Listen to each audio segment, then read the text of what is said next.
Fox Sports. We are Buffalo. We are Minnesota.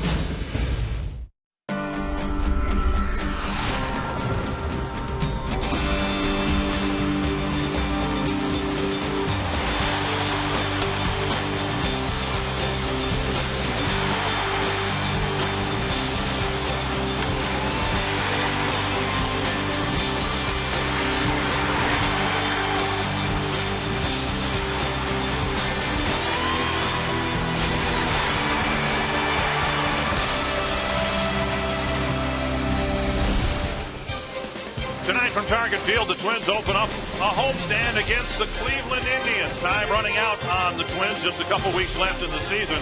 Believe it or not, tonight the Detroit Tigers can clinch the American League Central if the Twins beat the Indians or if they, Detroit, beats Oakland. Jim Thome back at Target Field in his first Cleveland appearance with the other guys after his trade to Cleveland just a few weeks ago.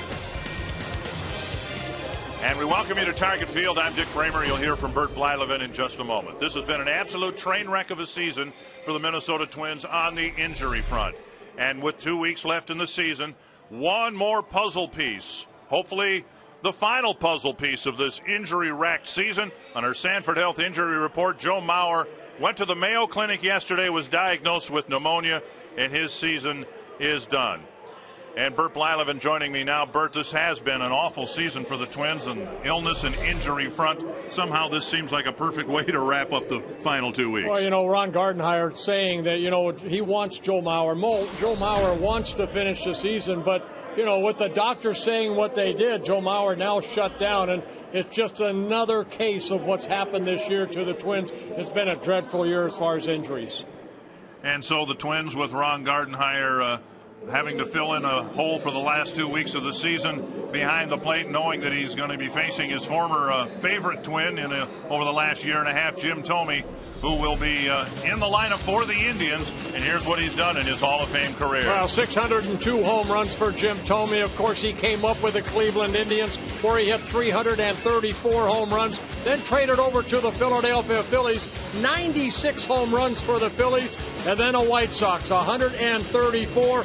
L.A. Dodgers, he did not hit any. And in a Twins uniform, very proudly, he hit 37 home runs and then back for the Indians again. One so far. So we welcome Jim Thome here. Just don't hit any home runs against us. 14 games left for the Twins this year, half of them against the Cleveland Indians, and the opener of a 3-game series coming up next.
Sports North is brought to you by your local Northland Ford dealers.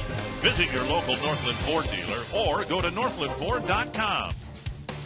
By Menards. Save big money on all your home improvement needs at Menards. And by Window Concepts of Minnesota. Welcome back. Fan Appreciation Weekend here at Target Field, and the weather has turned.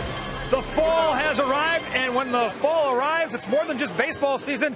It's football season, and while you're at home tonight, cozy, watching the Minnesota Twins, get that home computer opened up and log on to foxsportsnorth.com. It's time for the Prep Zone presented by Wells Fargo. The game's just kicked off. 4 good ones here. Mounds View at East Ridge, Champlin Park at Blaine.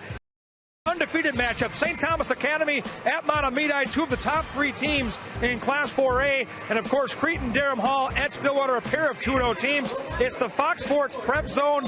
While you're watching the Twins, you can watch a little high school football. All 4 games available. We'll have it for you each and every Friday at 7 o'clock.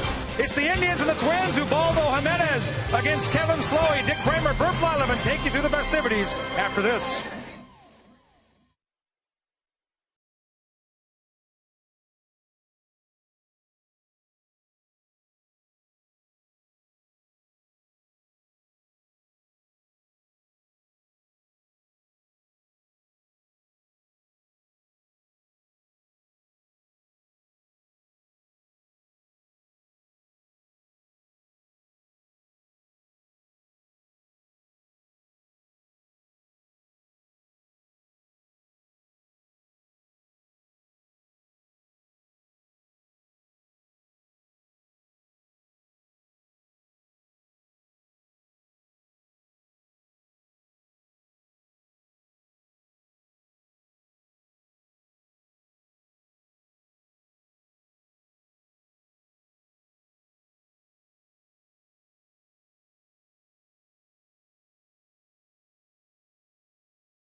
With injury come opportunities for those who might be playing behind a Justin Morneau, for instance. Chris Parmalee taking advantage of his time. Yeah, and you know what? I always looked at these ball games. Now, I spent 5 years in Cleveland. We ended up in last place every year.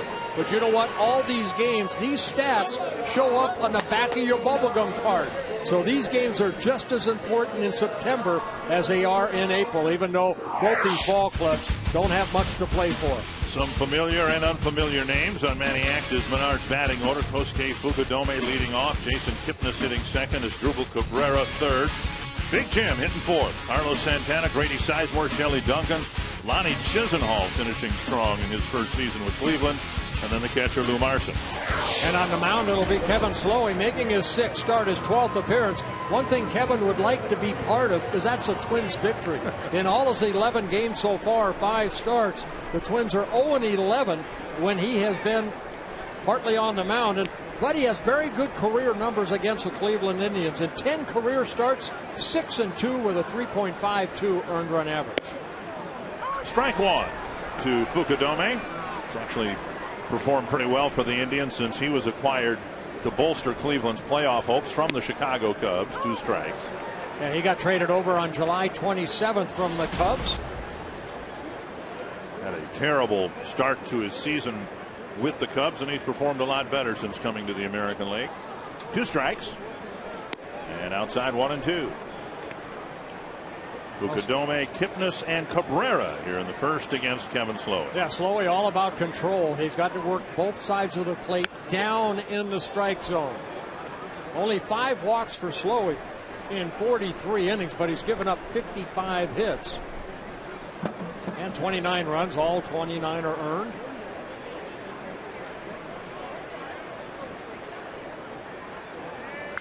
Foul back again. I want to thank Tom Kelly for doing the 2 games in Kansas City. Yes, I've been asked a number of times. I described your absence as you being on assignment. Would you care to divulge what exactly your professional assignment was that kept you not at all. from not Twins at all. television and your loyal viewers? I was away on assignment. But it's my job to unearth what it was you were doing, to enlighten our viewers as to why you were not in Kansas City. I was playing golf.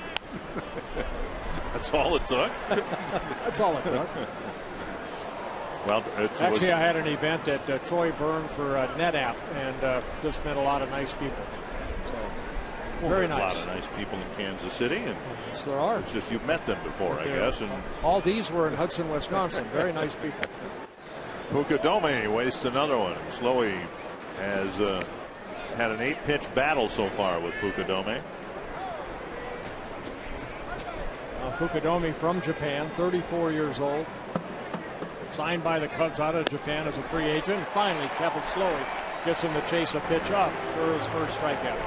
1 gone. Here's the Northland Ford defense for the Twins. And just in the last hour or so, it's changed again. Benson, Revere, and Kadir supposed to be the outfielders. Danny Valencia was scratched at third because of flu-like symptoms. Hughes, Plouffe, Dinkelman, and Parmalee around the infield. Drew Butera doing the catching. And Luke Hughes moving from second over to third. Brian Dinkelman added into the lineup as the second baseman in the absence of Valencia. Strike one to Jason Kipnis, playing second base for the Indians. And outside, 1-1. Yeah, big slow curveball right there. Kipnis getting an opportunity to play. 24 years old, just coming off the disabled list about 10 days ago. And that's one thing, Dick, and we'll get into that. There's a foul ball. Benson watches it drift back into the seats. You know, a lot of these guys, and I talked to a couple guys with the Cleveland Indians, a lot of these guys are doing a rehab here in September because the minor league seasons are over. Like Kipnis right here, he's on a disabled list with a hamstring injury, and then he was activated September 6th. There's really no place for him to go to try to finish the season strong other than getting some at-bats here at the major league level. And Slowey gets another strikeout, out number 2.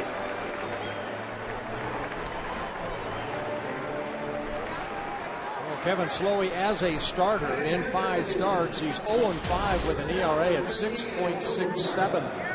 So it's been a struggle for Kevin Slowey to get back into that groove. Now, I think one thing I have seen the first couple, 2-3 innings for Slowey has been very good. But then, as the game goes on, he's leaving that fastball up, and he's been getting hurt. Asdrubal Cabrera with 2 gone. Doing well against the Twins. His overall numbers have taken a hit since the All-Star break, and particularly in September. He really is limping home. He was arguably, certainly the team MVP in the first half of the year, and was at Cleveland State in the hunt, going to be considered a league-wide MVP. Yeah, right now, currently on an 0-for-16 hitting slump. See all the numbers with a sharp drop and a little pop-up. Plouffe retreats to the outfield, and Slowey has a 1-2-3 first inning.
Wind blowing in from the plaza into the field, target field from right field, 55 degrees.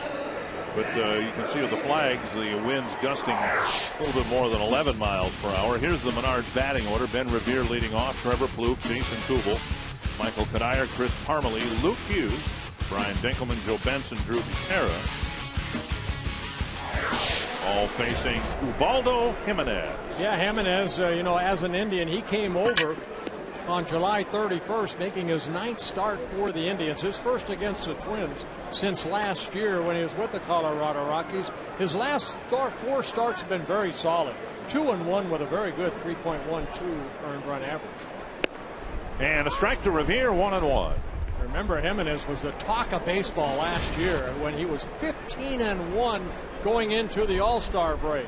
Unbelievable what he accomplished last year with the Rockies. And one of those wins was against the Twins here at the Target Field. Yeah, win number 13. 2-1 to Ben Revere.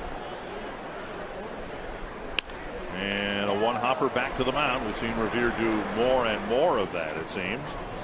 One down, Northland Ford defense for the Indians, hanging on by their fingernails in the American League Central race.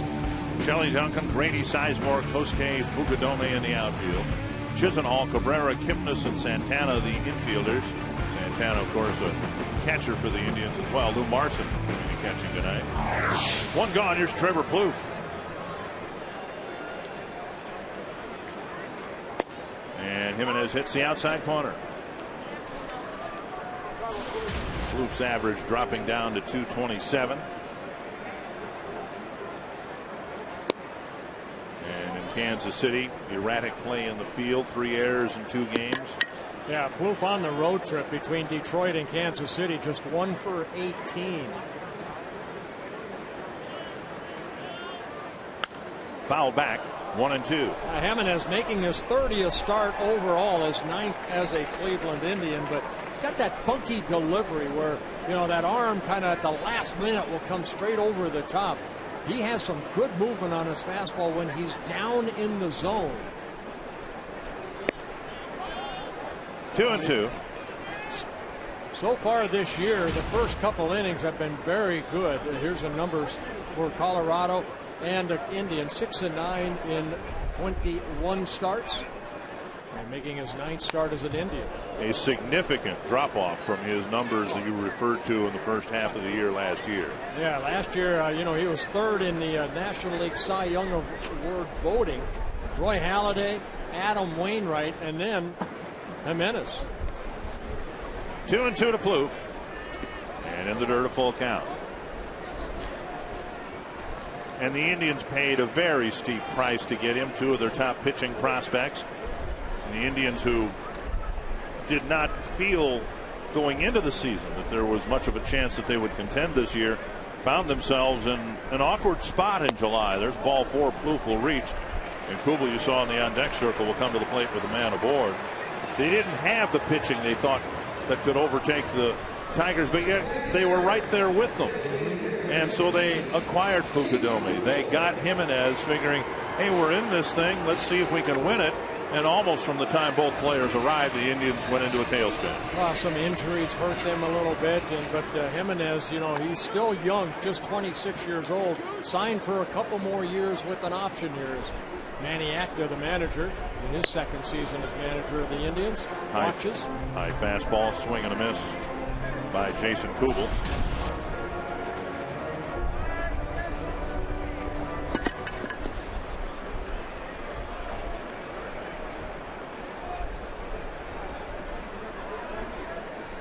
Hop back, fouling out of play, and it's always been my contention.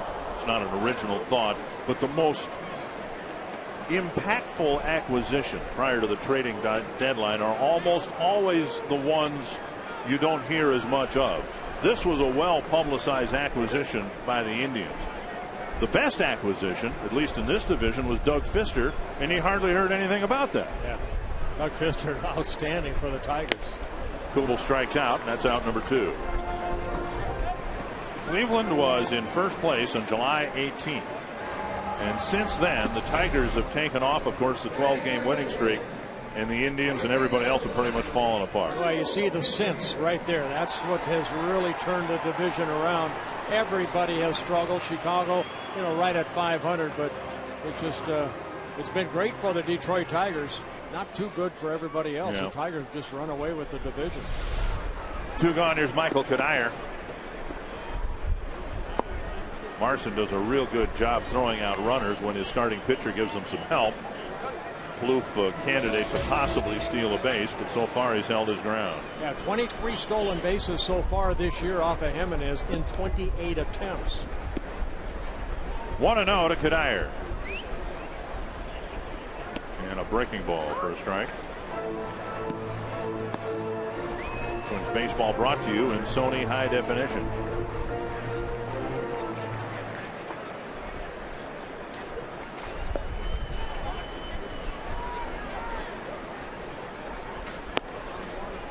Two and one.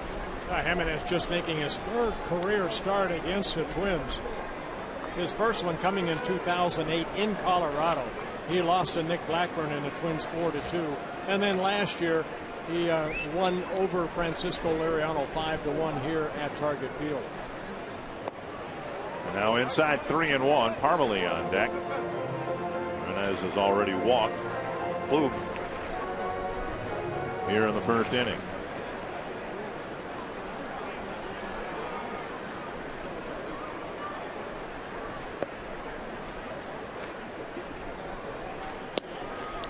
And now a pair of walks. The only ball put in play so far, the comebacker off the bat of Revere, first and second, 2 away. Yeah, that has always been kind of an issue for Jimenez this year. 72 walks in 171 innings pitched. So Parmalee, who's held his own so far in a handful of major league at-bats, has sprayed the ball around, gotten some hits. 3 runs batted in, has a chance to give the Twins the first lead here tonight.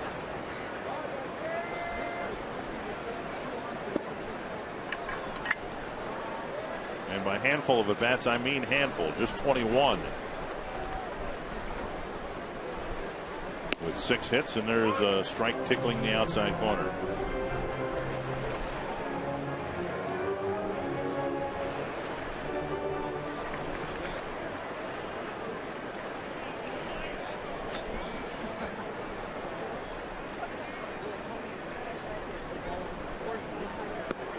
One and one. I told you that Jimenez has a awkward type of delivery. Watch his right arm, how he drops that arm and then almost coils it to get that ball back over the top. Now that ball you could see get underneath that baseball right there. Isn't that kind of what Rick Sutcliffe used to do? Yeah, a lot of the pitchers out of that Dodger organization, he's out of Colorado, but they did that. Don Sutton did a little bit of that. Don Sutton did a lot of things with the baseball. 1-2 to Parmalee. Jimenez, 27 years old, from the Dominican Republic. Signed by the Rockies in 2001 as a free agent. Last year, the starting pitcher for the National League against the American League in the All-Star game. 1-2 to Parmalee. Fouled off the handle of the bat. Let's take another angle look at Jimenez's delivery right there. Got to really keep that left shoulder in like he did right there. Good job. And then a good follow through. Bring that right leg through over toward the first baseline. Or if you're too quick with your left shoulder opening up, that takes forever for that arm to catch up and get that ball down in the strike zone. The way you describe it, you're almost describing Jimenez as a right-handed version of Francisco Liriano. Definitely, but what Jimenez does, he comes toward the first baseline where Liriano will recoil sometimes and go toward the shortstop rather than, say, the third base bag.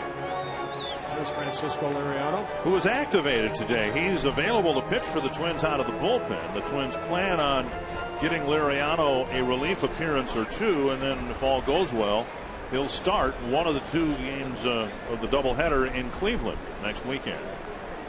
1-2 to Parmalee. Slow curve, and it's very high, 2-2. Now, saying that, the Twins don't expect Liriano to go 7, 6, or even 5 innings, but maybe 3 or 4 innings. And then Ron Gardenhire said that Brian Dunsing then would back Liriano up, another former starter pitching out of the bullpen. Yeah, I think both, Dunsing and Liriano, Rick Anderson, Ron Gardenhire like to get their feet wet a little bit before that doubleheader. Parmalee hanging tough. And what I mean by getting their feet wet is getting 1 or 2 innings worth of work in somewhere maybe in this 3-game series. And as much as it can, relieving any doubt in the pitchers' minds that they're whole and ready to go in 2012. 26 pitches for Jimenez so far in this first inning. And again, only 1 ball has been put in play.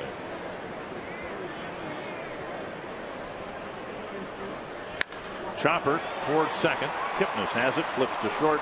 Cabrera with the catch and the force out. The Twins take a couple of walks and strand 2 runners. No score after 1.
Of Twins baseball is brought to you by Pentair.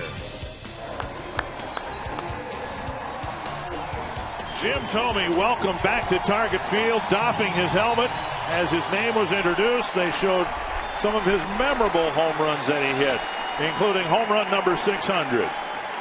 Nice ovation, nice standing ovation for a guy that represented the Twins in a uniform with a lot of pride and a lot of class. Facing Kevin Slowey. High fly to left field. Retreating is Benson. And he nearly hit one out on his first swing on the first pitch he saw as a member of the Indians here at Target Field. One down quickly in the second. That'll bring up Carlos Santana.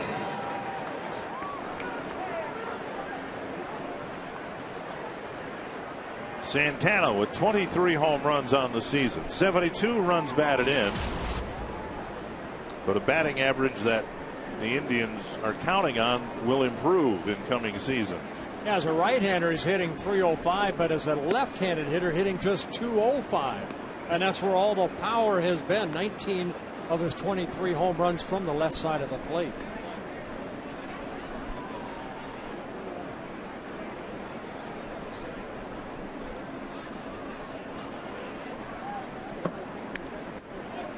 And a foul back, 1-1.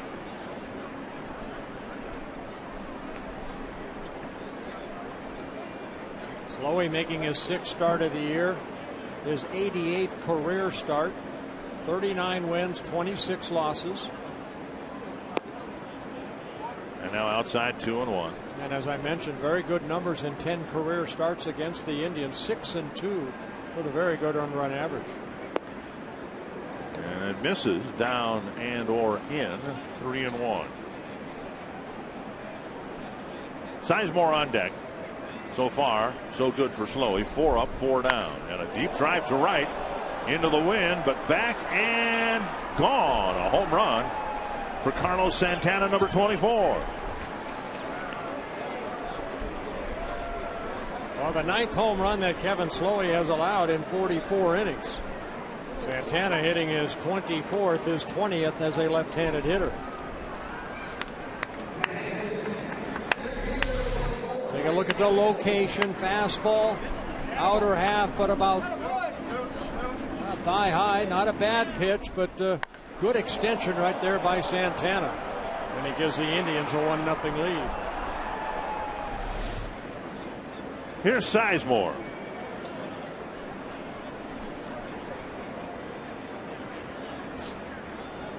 Whatever chances baseball fans in Cleveland or around the country thought the Indians had of contending this year were centered around Sizemore staying healthy. And to the surprise of just about everyone, the Indians were in contention through the first 4 or 5 months of the season, largely without a productive Grady Sizemore. He was either on the disabled list again or coming back or heading into another period on the disabled list when he wasn't healthy.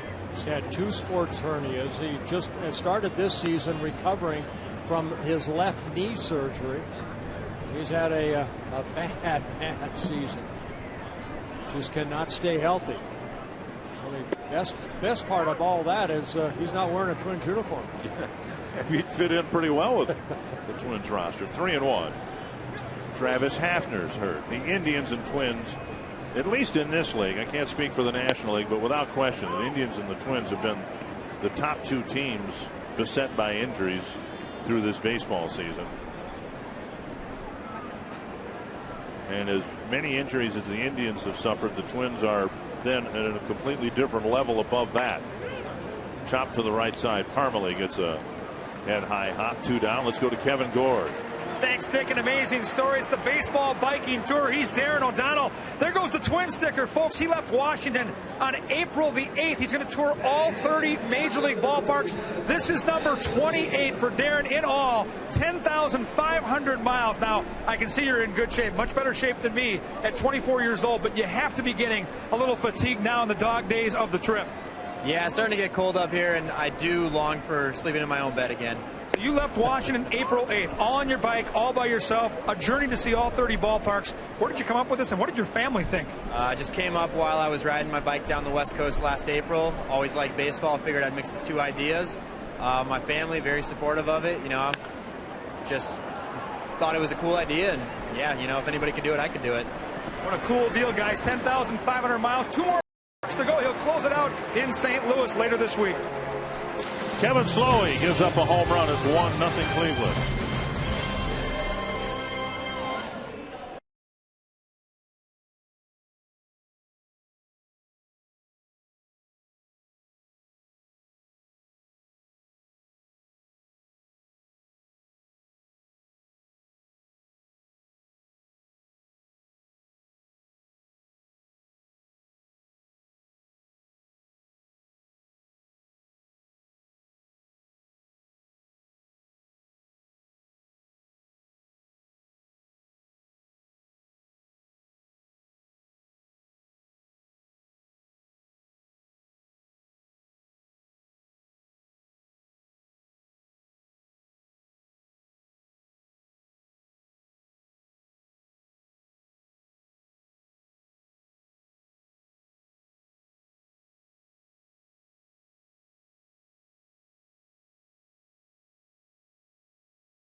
Minnesota Twins baseball is brought to you by Explore Minnesota.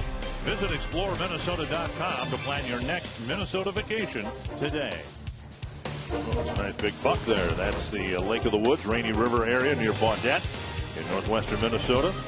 The Rainy River area and Lake of the Woods, the walleye fishing capital of the world. Also great muskie fishing, great hunting. Belong in the Lake of the Woods, and the whole area up there will be covered in a sheet of ice. Beginning to feel like fall, partner. Luke Hughes leading off the second. Ground ball to short.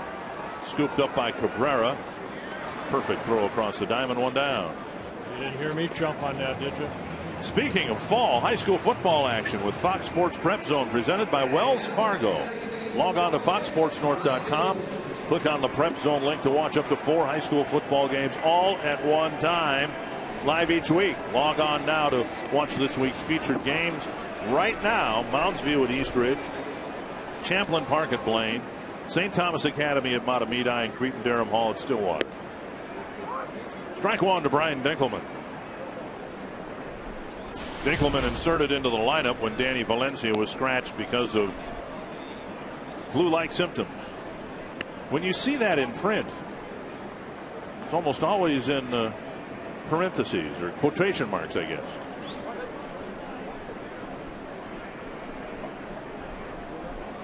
One and one to Dinkelman. Little pop-up. Chisenhall with the catch-out, number 2. Hey, Roy Smalley, when you face a guy like Jimenez that has that type of weird delivery where that arm takes forever to catch up, hard to pick up the ball? Well, usually it's okay, Bert, because you do see it when he gets out over his shoulder. But the weird thing about his delivery, I've talked to a lot of pitching coaches that have talked about guys that hook the ball behind them like he does. And they say that has put so much stress on pitchers' elbows. They try to get that out of a pitcher's delivery if they can. You had it right, Bert. You know, when he has to be so perfect with the rest of his mechanics, when he hooks the ball like that and then comes through, the stress on that elbow is really, really intense. And I'm just surprised he hasn't.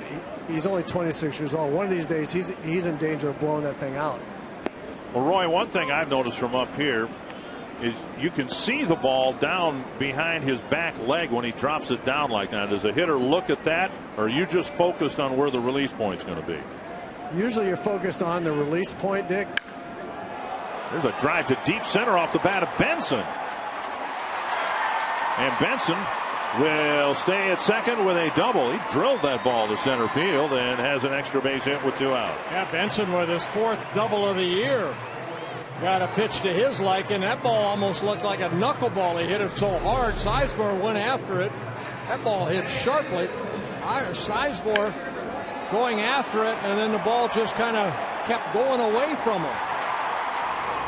I think this young man's got a lot of tools, guys. He runs great, throws real well. He's got some power and some real life in that bat, as he just demonstrated right there.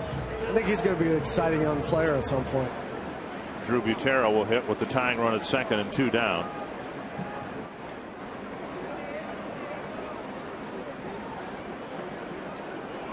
And strike one. Roy, if I can just have you follow up on that thought. We can see the ball from up here. Jimenez dropping it down behind his back, but a hitter's not looking down there anyway, right? Hitter doesn't normally look down there. Some hitters would follow a guy's arm, try to follow it all the way through his delivery, but most guys, and Ted Williams was the guy that said, you know, just pick up the little square out there by his shoulder, and we'll look for that.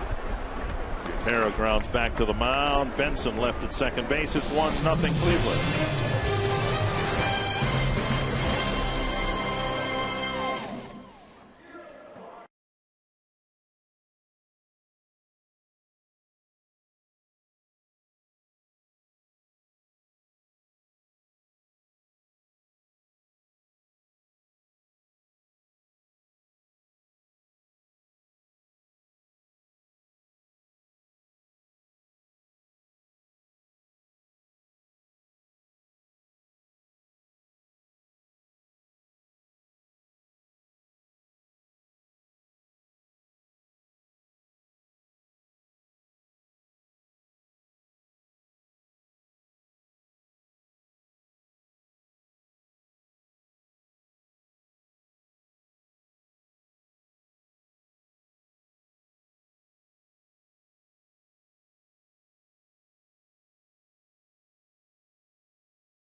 Visit Lowe's to pick up your instant win game card for a chance to win World Series tickets, compliments of Scott's. Don't know who's going to be playing in the series. We know it won't be the Twins, and chances are after tonight it won't be the Indians either. They are well behind the Tigers, who have a magic number of 1, which means if the Twins win this game here tonight, or if Detroit wins its game in Oakland, the Tigers are Central Division champions. Swing and a miss. A big one by Lonnie Chisenhall. Chisenhall, Marson, and Fukudome here in the Cleveland third. Yeah, Chisenhall, just 22 years old, getting a chance to play at the major league level. Hooks it down the line, but foul by about 1.5 feet. Chisenhall, the Indians' #1 pick in 2008. Out of Morehead City, North Carolina. Got called up in late June. Jack Hanahan did a great job with the Indians in the first couple months. Great defensive third baseman, hitting just under 250 this year. A little bit of power. And as the Indians have paved the way for Chisenhall to be their third baseman, Hanahan might find himself with another team next year. Little roller, and it's over the glove of Dinkelman and into right field. Leadoff single on about 8 hops through the hole on the right side of the infield. 1 down, or 1 man aboard. Yeah, Dinkelman shading him up the middle, so that left that big hole right there. 8 games remain at Target Field this season, and you can spend a late summer day with us here at Target Field. Tomorrow at noon, the Twins will host Cleveland. Prior to the game, the Twins will be saluting retiring radio broadcaster John Gordon. Bruce Atterbury filling in for John tonight. John's gearing up for his retirement ceremony tomorrow. Tickets available. Secure them today. Come out early for the tribute to Gordo. 833 Twins, the number to call. Here's Lou Marson.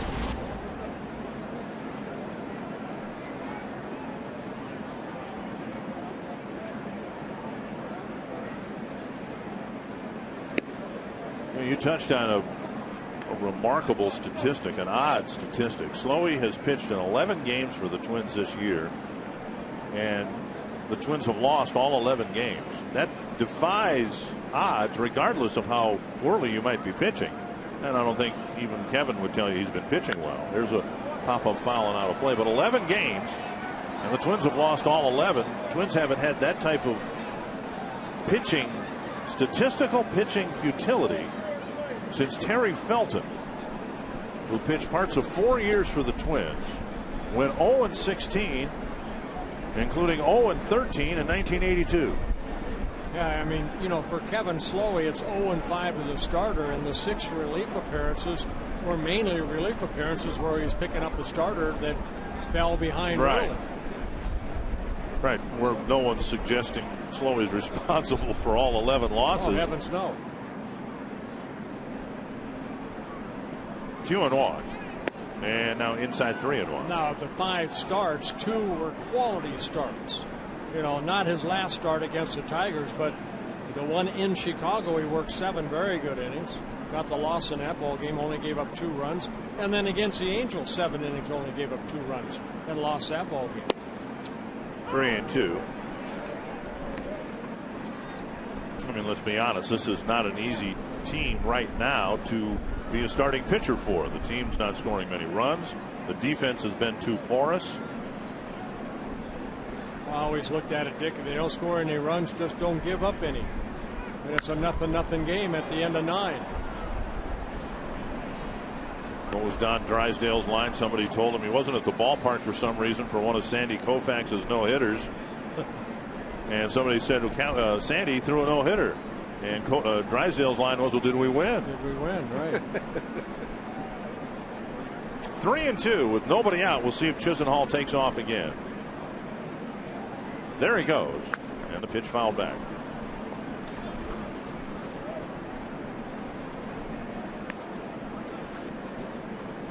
Indians on the year, 81 stolen bases. They've been caught 40 times. You know, Chisenhall just 1 attempt, and he was successful.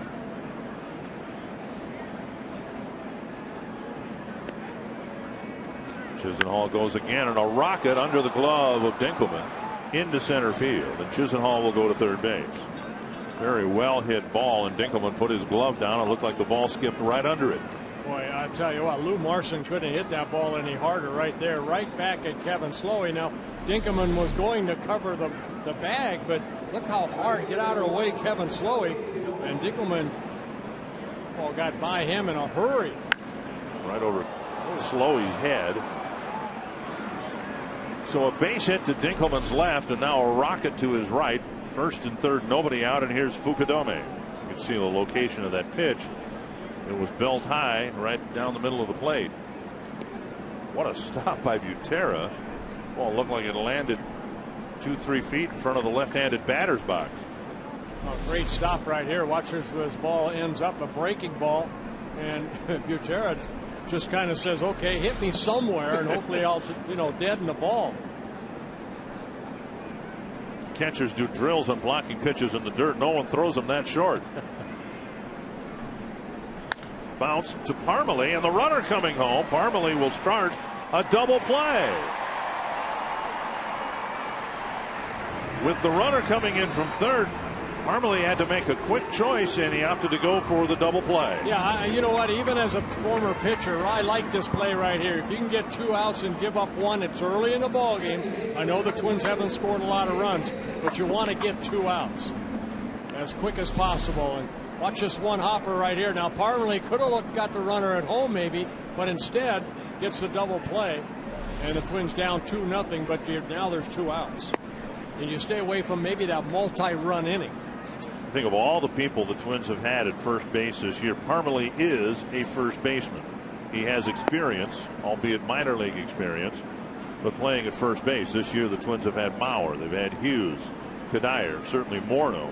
But that's an instinctive play, I would think. You've got to be aware of where you're going to throw the ball in case you get a ground ball exactly like that. Well, that's what Parmalee he was in on the play.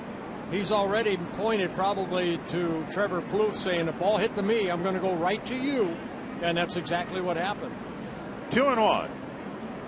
And fouled back by Jason Kipnis. Well, now we all as pitchers want to stay out of that multi-run inning. Now Parmalee may have gotten that runner at home, but that now you have one runner out, but you have two runners on base. And it's the third inning. Right. Early in the ball game. 2-2. Kipnis drives it to left center field. Chased by Benson. He won't get there. It's the third hit of the inning, and Kipnis has a double with 2 away. And there you go, right there. I mean, if that inning had continued, yeah, you got the runner on. Now it might be 2-0, but now you might have runners at second and third and 1 out. Instead, it's a double right here with 2 outs. Breaking ball left up. And Kipnis, you can see Benson playing pretty shallow right there. Hits it over his head. And by the time Benson could get it back in, Kipnis with a double, his 6th double of the year. Here's Cabrera, hit a pop-up behind second base to end the first inning.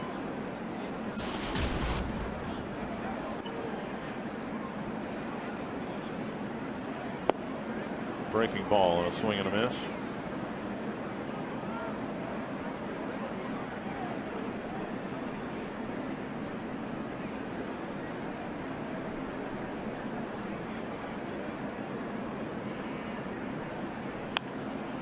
Fouled back 2 strikes. In the second inning, Carlos Santana hit his 24th home run. Cabrera's next home run will be his 23rd.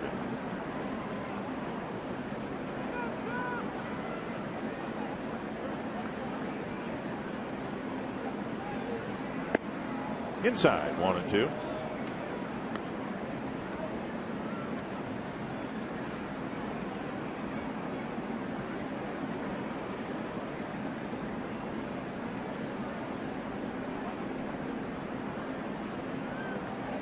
Bounce to the right side. Easy play for Dinkelman. 3 Cleveland hits, another run. Bottom of the third coming up, and it's 2-0.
That's her brother right there. Right, Noah Schmidt. Schmidt. Right. And she is a bone marrow patient. Right, recipient. Her brother donated bone marrow to his sister, and 2 years ago today. Great story, great people, and here's celebrating at Target Field the 2-year anniversary of the bone marrow donation and transplant. Very nice. Ben Revere leading off for the Twins here in the third. They're down 2-0. Revere, Plouffe, and Kubel. Yeah, Twins only 1 hit, that off the bat of Joe Benson. 1-2. Now Menace, a guy that, first couple innings have been very solid so far this year. But it's these innings right here that have given him a little bit of problem. Close pitch taken for ball 2.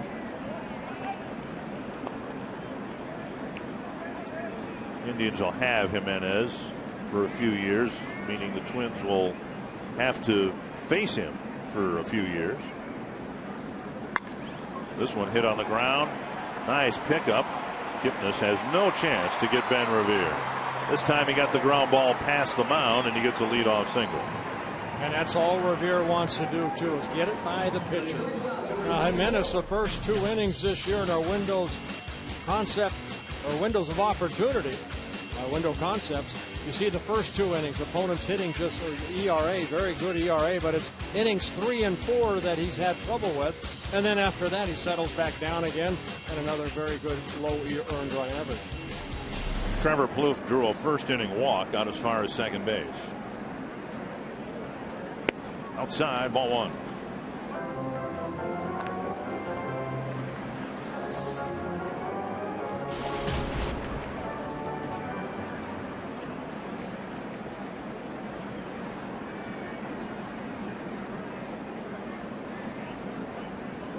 Revere takes off, and Marson's throw in time to get him. One of the few times Revere's been thrown out. We mentioned Marson's had a really good arm, and he showed it off there. Boy, he really did. He had something on that throw right there. Revere got a pretty good jump off of Jimenez, but it's only the 8th time he's been thrown out at 38 times. Quick tag right there. So Revere thrown out. 1 away. And the count to Plouffe, 1-1. 2-1.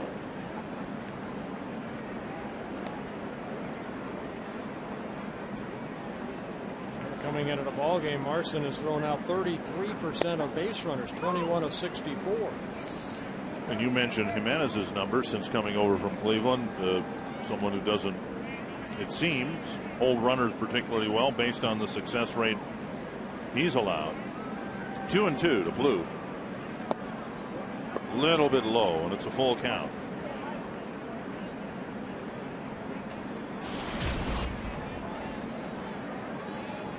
The numbers we spoke of.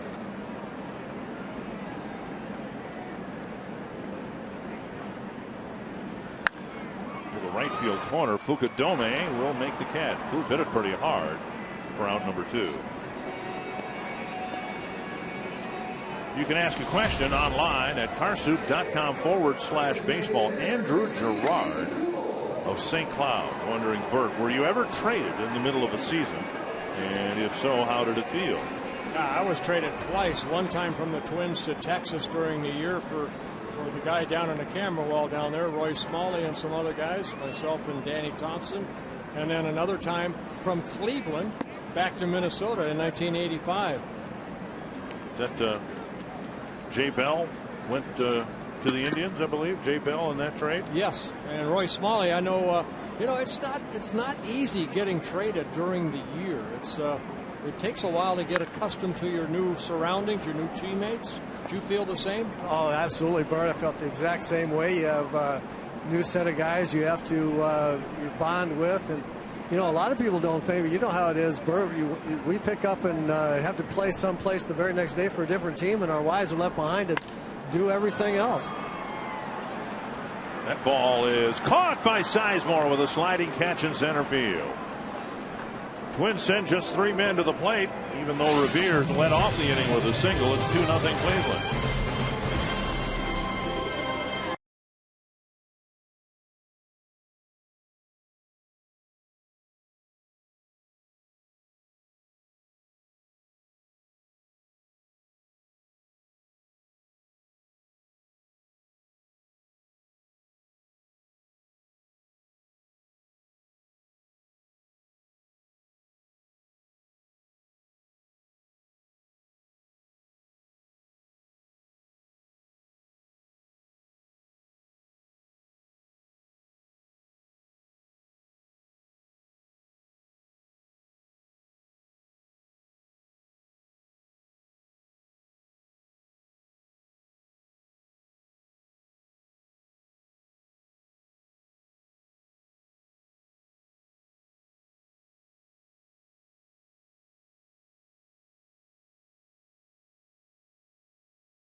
everybody here had an opportunity to get to hang out with a pretty special person, a great baseball player, probably a better person than you can ever want to have on your baseball team. So we all got to enjoy it a little bit, and which was a good thing. We got to see number 600, and you know what? That made it really pretty cool. 2 strikes, Ron Gardenhire, speaking about Jim Thome, went on to say that he thinks there's more baseball left in Jim Thome and teams would be interested, and he hoped the Minnesota Twins would be interested in Jim Thome and his services next year. That decision, whether he wants to play, of course, will be left to Jim and his family. 2 strikes, Slowey to Thome. And now outside. Well, he is so strong. You know, he's just a guy that just takes care of himself. Of course, he's had some injuries that has kind of not given him a lot of chances to get some at-bats. And he hits that ball sharply and looked like Ben Revere was going to catch it. But that ball looked like it knuckled it a little bit. And a shoestring-type catch for Ben Revere. The ball trickled behind him. The way Revere reacted, yeah, it looked like it was a knuckleball. Revere thought he had it, then he had to rush in, then he had to reach down, and none of it worked. Well, watch it right off the end of the bat. Thome, again, that ball coming in, and Ben Revere looks like he has it, and it hit his glove and bounced out. So we haven't seen that too often from Ben Revere. The ball in the glove and out, and they'll give Jim Thome a base hit. Another leadoff hit for the Indians. They got one in the 3rd and turned it into a run. Here's Santana, who homered to right his first time up. Twins don't bother holding Thome on, of course. And Slowey misses inside, 1-1.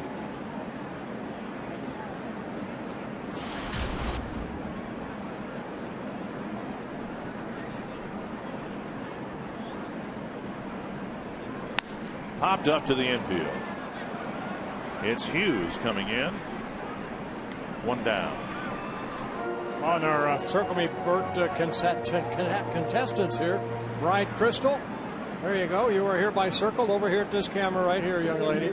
And her maid of honor. There is Jessica. And there's your signs right there. You're going to get married on October 15th. And you wanted to marry Joe Mauer, but instead he said no, I guess. So you're marrying another Joe. So congratulations, Crystal, and happy wedding to you, and good luck. And good luck, Joe. Here's Sizemore taking a strike.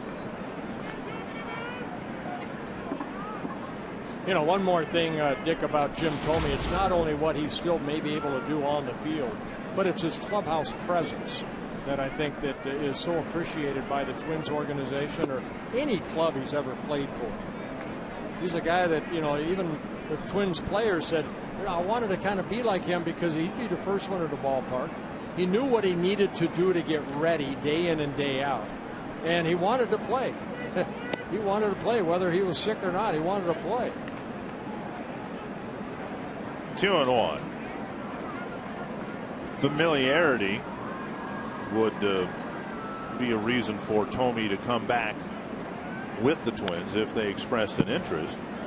And then, of course, the big thing for Jim is he wants to play for a contending team, which is why he agreed to waive his no trade rights that he had contractually to go to Cleveland, because the Indians at the time were in the fringes of the race, and if he could help put together a late run, I mean, this all would have changed if it had been the Indians get with the 12-game winning streak instead of the Tigers. Nice barehanded pickup by Luke Hughes, retiring Sizemore for out number 2. Boy, Slowey got right into the kitchen right there of Sizemore, who may have broke his bat on this, and a nice play by Luke Hughes. Has only one play, and that's to come in and barehanded. Watch Hughes come in, barehanded, and on the run makes a nice play to get the speedy Sizemore down that first baseline. Sizemore made contact with that ball deep inside the trademark, way down around the grip of the bat, the handle. It's a 2 down, a runner at second. It's Thome, and here's Shelley Duncan. Duncan finishing strongly with some big power numbers in September, so Slowey needs to be careful. Ball 1.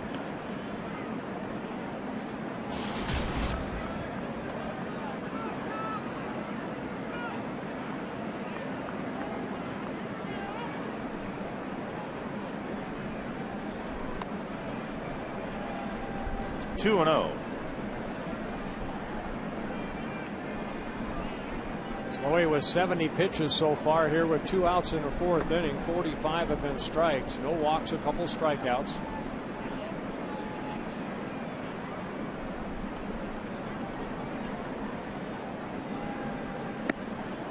And now 3-0. First base open.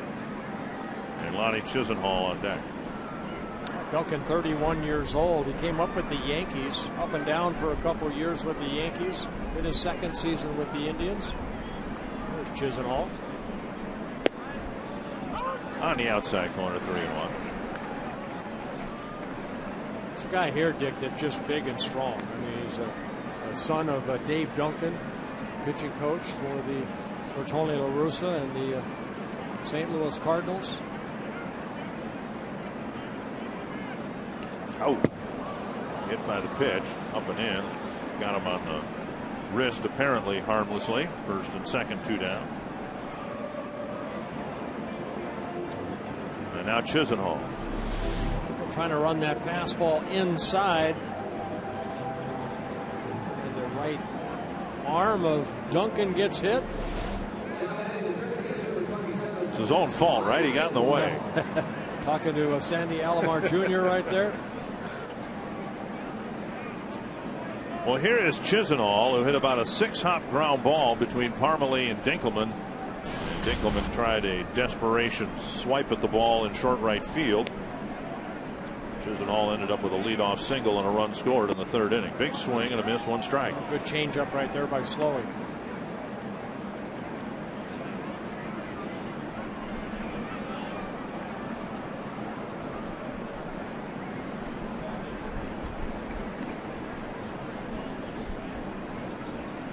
Up high. 1-1. Slowey already with 75 pitches, 47 strikes.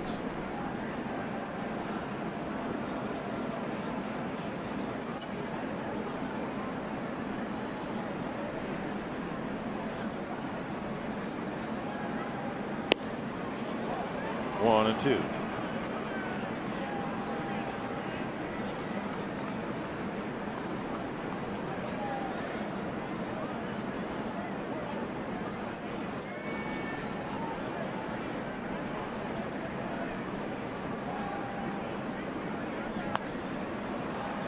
Indians are actually in a tie in the standings with the White Sox, 13.5 games back.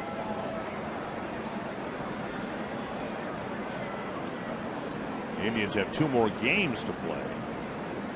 You know, they're not going to win this year, Dick, but I tell you what, they brought a lot of fans back to Progressive Field. Another foul ball. Well, the one thing that they had, more so early in the season, they had some of the most dramatic victories at home. And for the fans who witnessed some of those dramatic walk-off wins at Progressive Field, why wouldn't you want to buy a ticket and come back? It's fun when your team does that. That's into center field and a base hit. Tomey's going to come around 3rd, and Revere's throw offline, and both runners move up. So the Indians get a single run in the 2nd, 1 in the 3rd, and 1 more, at least 1 more here in the 4th. Yeah, that's a ball that probably should have been cut off right there by Ben Revere, even though it's Jim Thome running. Of course, Ben Revere does not have a very strong arm in center field.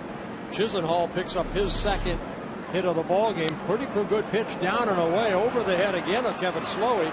And then with 2 outs, Jim Thome ends up scoring the 3rd run.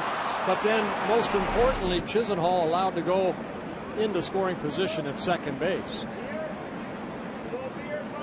Chisenhall picking up his 16th RBI. And now here's Marson. He chops the first pitch foul.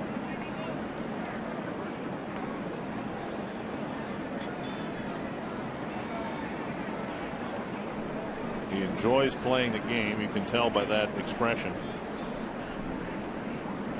I'll just say this. Obviously, we all enjoyed Jim's time with the Twins. I've never seen a player who only played for the Twins a year and a half be so embraced by the fans here as Jim. And I just, the game is better. The game is better with Jim Thome in it than not. So I hope he comes back and plays somewhere. I'd love to have it be here again. Inside 1-2. Slowly having a tough time finding the consistency of that control of his fastball. Been working in the changeup, the breaking ball, but the fastball has just not hit his spots. When we see him watch down and away, he hits that spot down and away. That's the breaking ball right there.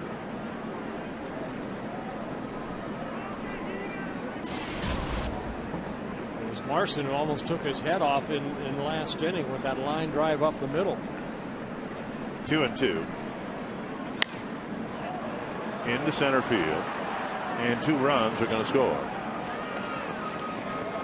So the 8 and 9 batters are 4 for 4 with 2 runs scored and 3 runs batted in. Well, there you go back to that ball not getting cut off right there. Allows Chisholm to go into scoring position, and Marson picks up a couple RBIs. Another ball hit right back up the middle. So that breaking ball that Slowey has doesn't have that much bite to it. The fastball pretty much right there, and the hitters are doing what they're taught to do in BP. Hit the ball right back up the middle, and the Indians hitters have been doing that all evening so far against Kevin Slowey.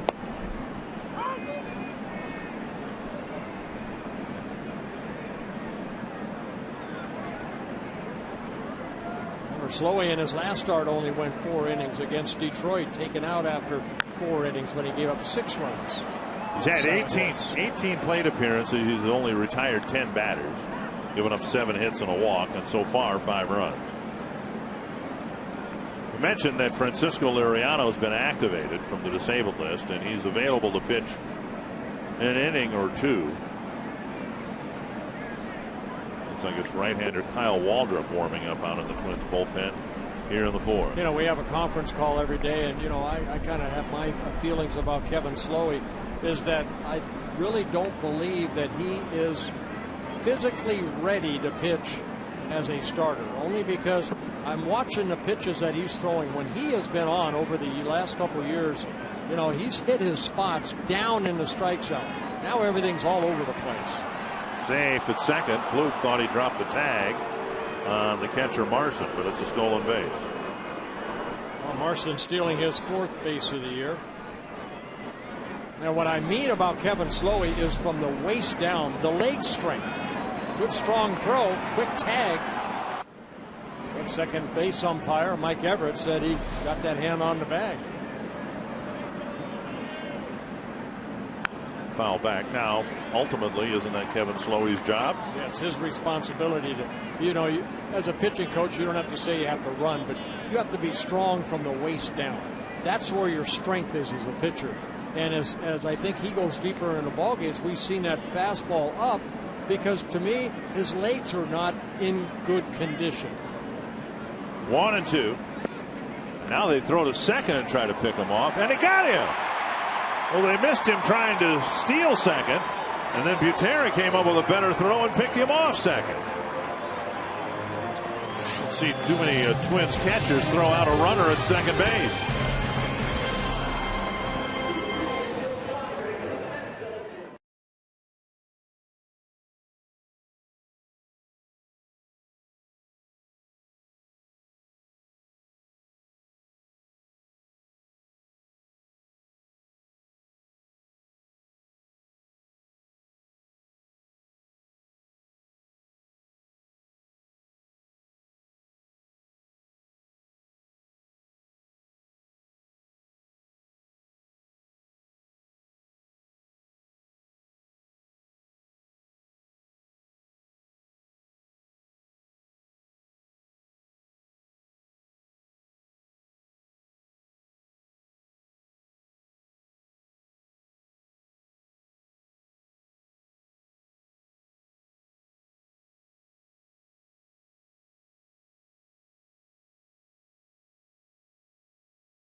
Minnesota Twins baseball on Fox Sports North is brought to you by Grand Casino.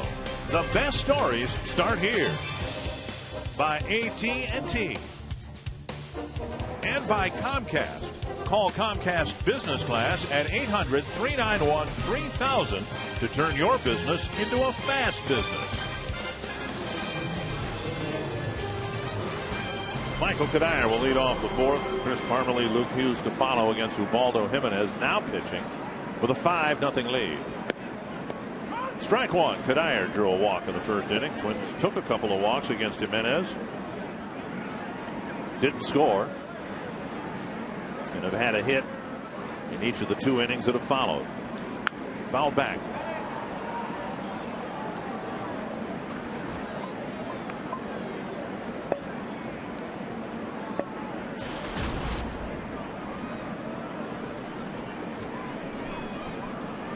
Two strikes. Right on the outside corner. One down here in the fourth. Jimenez picks up his second strikeout. You can let us know who the Arby's value player of the game will be. You can join the fun. Text the word value, followed by a space in the player's name to short code 234-234. Chris Parmelee. 0 for 1.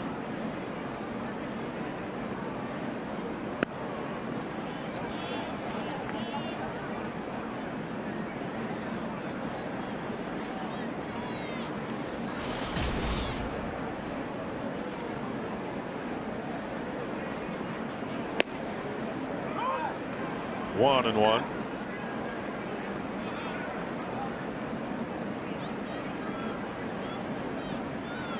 The news today that Joe Mauer's season is over with. The unlikelihood that Justin Morneau is going to come back at all, much less a stop at second base by Kipnis, but he can't pick up the ball to throw it to first. And Parmelee has a hit with 1 out in the fourth. Yeah, great effort right there by Kipnis, but when he came and spun around or tumbled, he just couldn't get a good grip on that baseball and allowed Parmelee to get an infield base hit. Diving to his left, and then right there, oh, he just couldn't find a handle on that baseball. Great effort right there. Bring up Luke Hughes, bounced to short his first time up.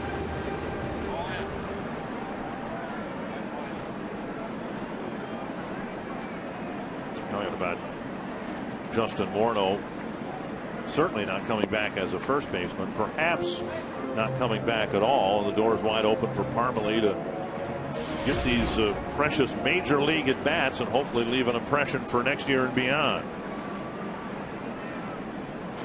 1-0 to Luke Hughes. Oh my. Splintered end of the bat, sailing into the seats. And a little pop-up that Kipnis makes the catch on. Out number 2. That happened to Hughes and his ground ball in the second inning. A bat just shattering and staying in the field of play. This one sailed over the Cleveland dugout. Looks like everybody's okay. Yeah, the barrel of the bat. Watch this right here. The bat just explodes. And you can see him left with a handle of that bat as the barrel goes behind the third base dugout into the crowd. So 2 down, and here's Brian Dinkelman.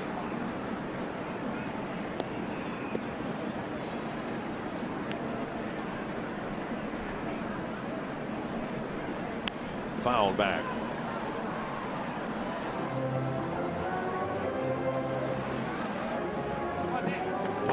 Talked a little bit about Jimenez last year and his great season with the Rockies, 19-8. Very good earned run average at 2.88. Foul back. Well, you know, he went 15-1 before the All-Star break. Think about that. 15-1. Unbelievable. Then 4-7 in the second half. I mean, that's a role every starting pitcher in baseball history would love to have, a role like he was on in that first half. Zach Greinke had it in 2009. For the whole year, pretty much. Pop up, backing out of play. Greinke ended up winning the Cy Young that year.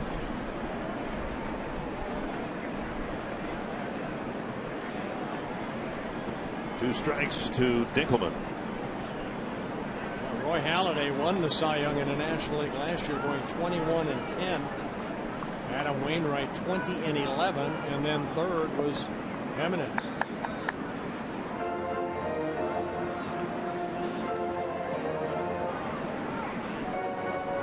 Jimenez making his 146th major league start. He has 59 wins at the major league level, 47 losses, 3-2 with the Indians in 8 starts. Swing and a miss, and Jimenez gives up a base hit to Parmalee, but leaves him aboard, and it's 5-0 after 4.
He's not very happy. He's pretty upset about it.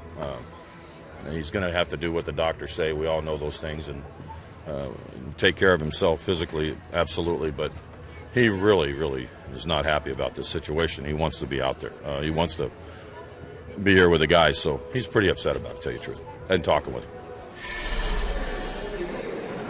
Well, if you had not heard yet, Joe Mauer went to the Mayo Clinic yesterday and was diagnosed with pneumonia. His season is done. The doctor said got to take it easy for 2 weeks, and there's only less than that left in the regular season now. Well, it's been a frustrating year, not for Joe Mauer, but a lot of the Twins.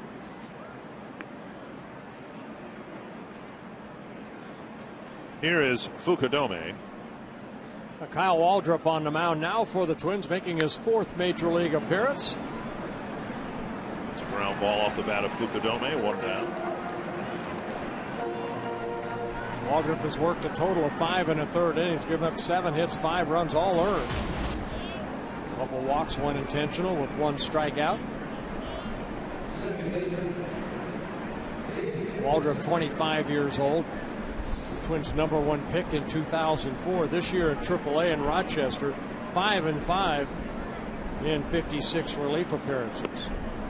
Down low, ball 1.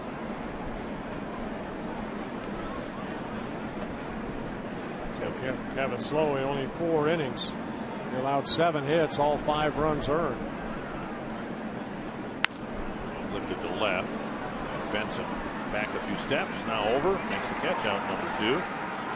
Kyle Waldrop, among many Twins, has supported teammate Denard Span in his Twins and Pins Charity Bowling Classic last night down in Lakeville at the Brunswick Zone. My pleasure to serve as MC. You can see Joe Nathan was there, Michael Cuddyer was there. And a strike for Mr. Nathan. And a good turnout. It's been kind of a fun event last year. Denard co-hosted it with Orlando Hudson. This year he was the single host on the event. Now, did you get the ball? You know, I didn't this year. I did for about half a game last year, and they had me running around making announcements and things like that. So I just. Who's the best bowler on the Twins? You know, from what I saw, Joe Nathan might be the guy. And a lot of you know why? He was a pitcher, and they are the best athletes. There you go.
To Target Field, straightaway center field, the best place for a birthday party, and the lovely one right here, Lorraine Moore, is 87. She's in the Minnesota State Lottery Winner's Circle, 100 scratch-off tickets.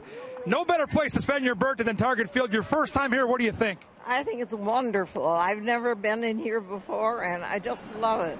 Got quite a party going here. Now the icing on your cake, you get to be circled by the Hall of Famer Bert Blyleven. Your thoughts? Oh, great.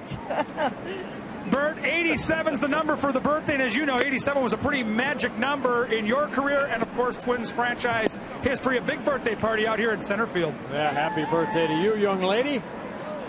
Good number right there, 87. I got a call here. Joe Benson's going deep. I like it. 2-1. Benson drilled a double to center field his first time up. Well, down at Double-A in New Britain, 111 ball games. He hit 285. He had 16 home runs in the 111 games. 28 doubles, 4 triples. Fouled back 2-2. Roy Smalley was talking about he's got some skills or some tools that he thinks will serve him well at the big league level. And one of those is bat speed. Joe loves to swing the bat. Got a double the other day to right field. His double here tonight went to center field. And a base hit. A leadoff single for Benson. He's got a double and a single in 2 trips, Roy Smalley. I really, as I said before, Dick, I really like this kid, and I think you're right. I think he's got a potential to be a 5-tool player. He's got a lot of life in his bat. You know what I like about that swing, Roy? I don't know if you saw it or right now. You can see the strength that he has to kind of power that ball through the infield. Yeah, not much of a stride. He kind of picks his front foot up and puts it right back down, which keeps his head behind the ball. He lets him take a good look at it. You have to be strong to be able to hit that way, and it looks to me like he is. He runs really well. I just think he's got a lot going for him. Butera lifts it foul over the Twins, or the Cleveland rather, on deck circle. Jerry White helping him read the signs that he's getting right now from Steve Little over at third base.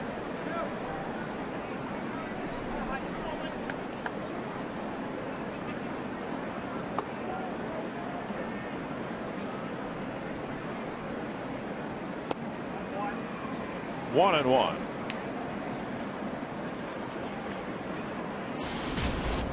With Joe Mauer's season over, it stands to reason that Drew Butera will do the bulk of the catching, with Rene Rivera backing him up.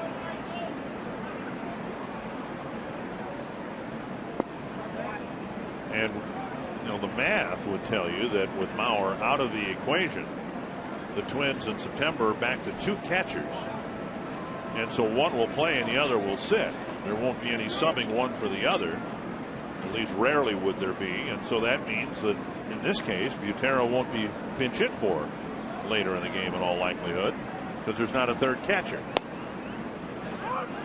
2-2.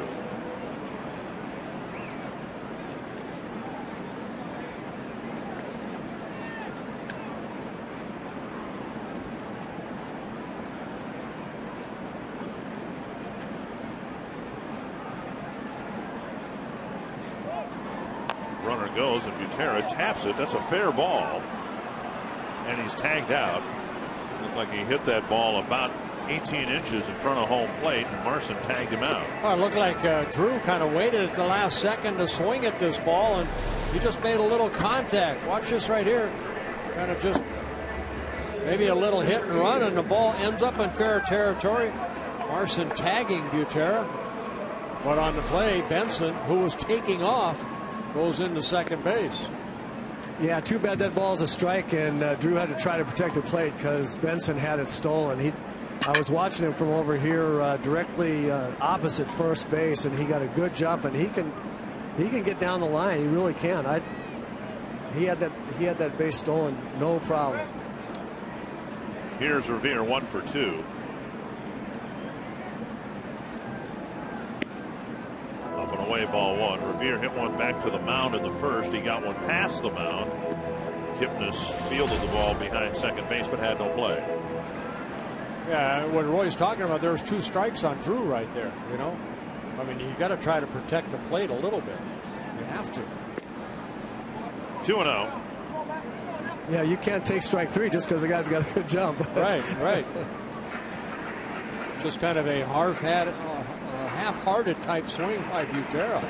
Well, it was a nasty breaking ball. Jimenez throwing hard, and he's got that hard breaking ball kind of down and away, and it's one of those late breakers that Drew didn't see real well right at first, and then had to just protect right at the last split second.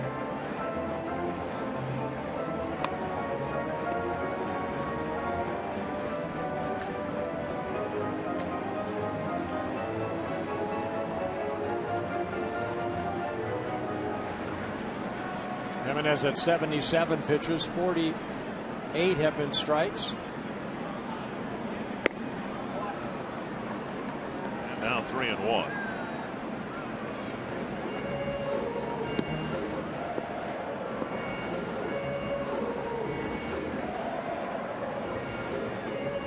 Trevor Plouffe on deck. Jimenez with 2 walks in a ball game, 3 strikeouts. 2 walks came way back in the first inning.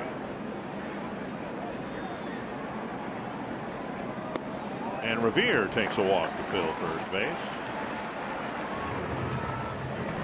First and second, 1 out. Trevor Plouffe to the plate. Our AT&T trivia question. Carlos Santana, who holds the Indians team record for home runs in a season by a switch hitter.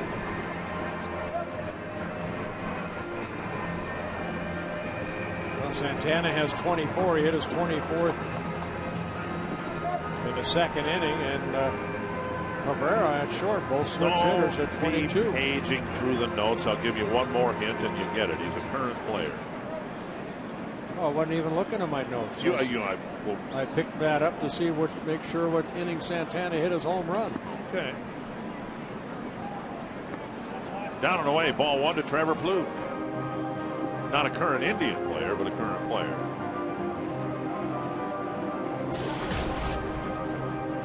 Plouffe walked, got as far as second base in the first inning, and then hit a fly ball to right. Actually hit the ball fairly hard in the third inning, but to the glove of Fukudome. Came up and in, got a swing and a miss, 1-1.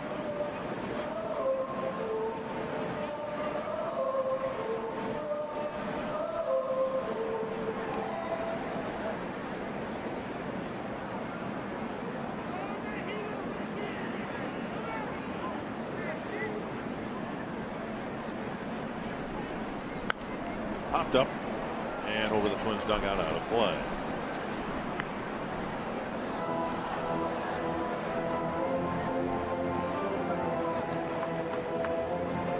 Indians traded their top 2 pitching prospects to the Rockies for Jimenez. Rockies got out from under his contract. He got 2 younger promising arms. Right down the middle. And Plouffe has gone on strikes, 2 down. Second time that Twins hitter has taken a fastball, maybe looking for something else. Kadire took a call 3rd strike last inning. And right here, the ball pretty much right down the middle of the plate. And Plouffe takes it. Rene Tassoni is going to hit for Jason Kubel in the DH spot.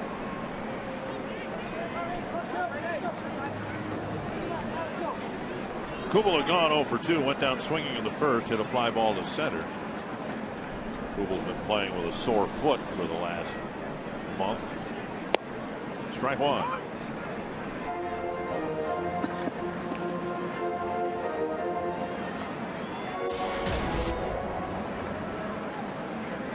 Seven of the 9 players in the batting order right now started the year in the minor leagues. 2 strikes. Another fastball right there. Just reported that Kubel did leave the ball game with the left foot pain.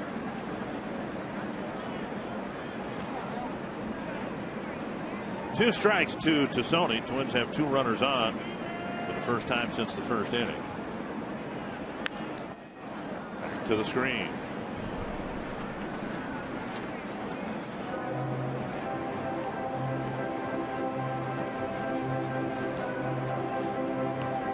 See Kadire in the background. He and Butera are the only players in the batting order right now that were with the team at the start of the year.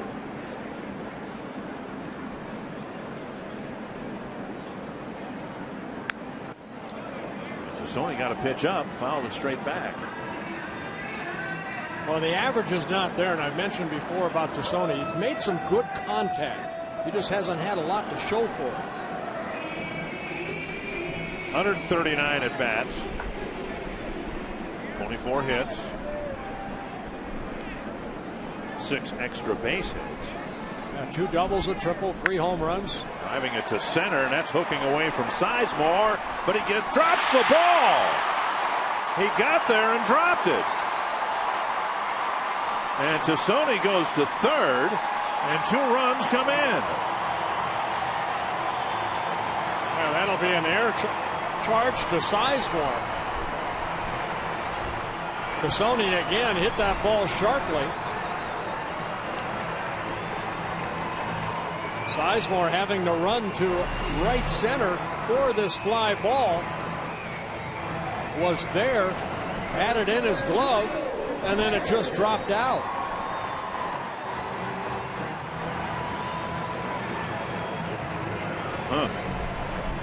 Looked like it hit right off the tip of the glove. So Sizemore charged with an error, his 2nd of the year. Here's Kadire, a walk and a strikeout so far. Takes a strike on the inside corner.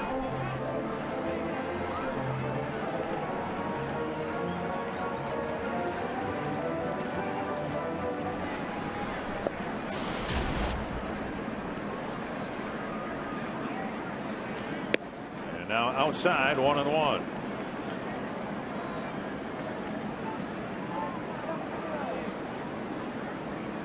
Jimenez now at 90 pitches in a ball game.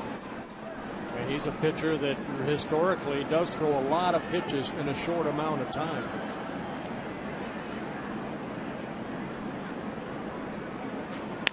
Hold foul. 1-2.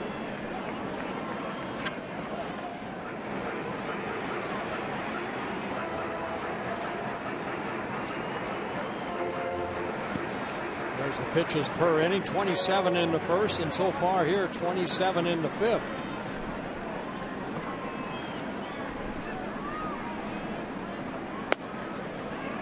Kadire was called out on strikes leading off the 4th. Had a close pitch taken for ball 2.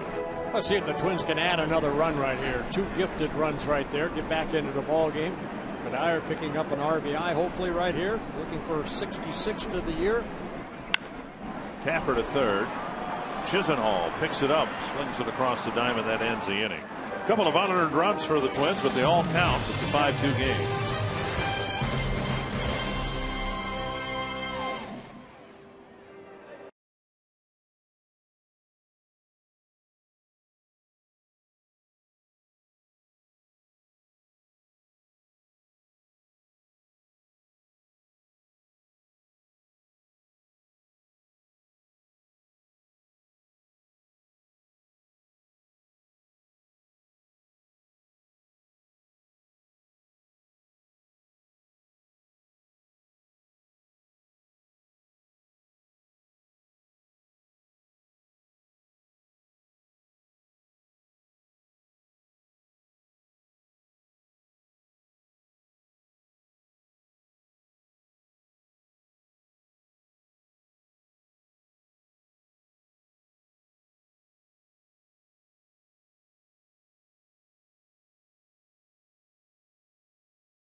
Systems forecast for Game 2 of the series. Really no pattern change in store. High pressure still locked in across the Midwest, so we stay dry with clouds and some sunshine. Still on the cool side as well. First pitch temperature 58 degrees. Jim Thome takes a fastball from Kyle Waldrop at the knees. One strike. Fans texting right there. Value player of the game. That's what she's doing? Might be.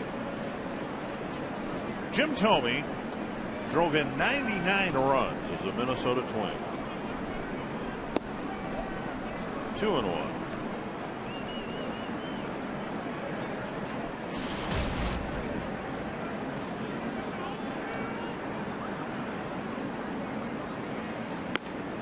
And now 3-1.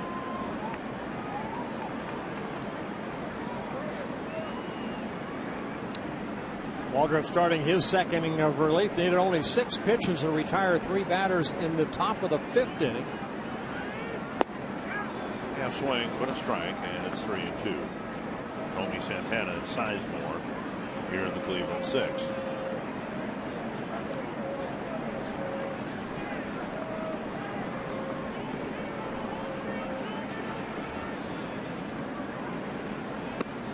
And a very high pitch, a leadoff walk for Tony. Carlos Santana in the second inning provided our Coors Light cold hard flash. Yeah, Santana hitting his 24th home run. This one coming off of Kevin Slowey with 1 out. That gave the Indians an early 1-0 lead.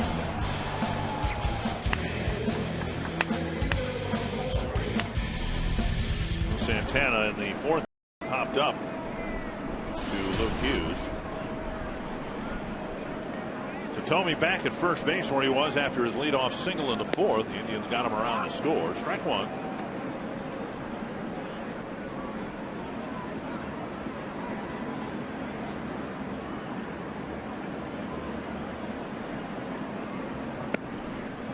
And now strike 2. That pitch right there starting inside. Santana jumped away and it caught the inner half of the plate.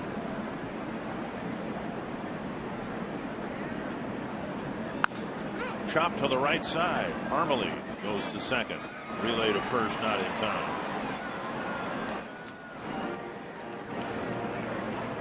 So 1 gone. Santana at first. Thome heading back to the dugout. You can visit the official online shop of the Twins at twinsbaseball.com. Browse the largest online selection of authentic team gear including official caps, t-shirts, jerseys, collectibles, and more.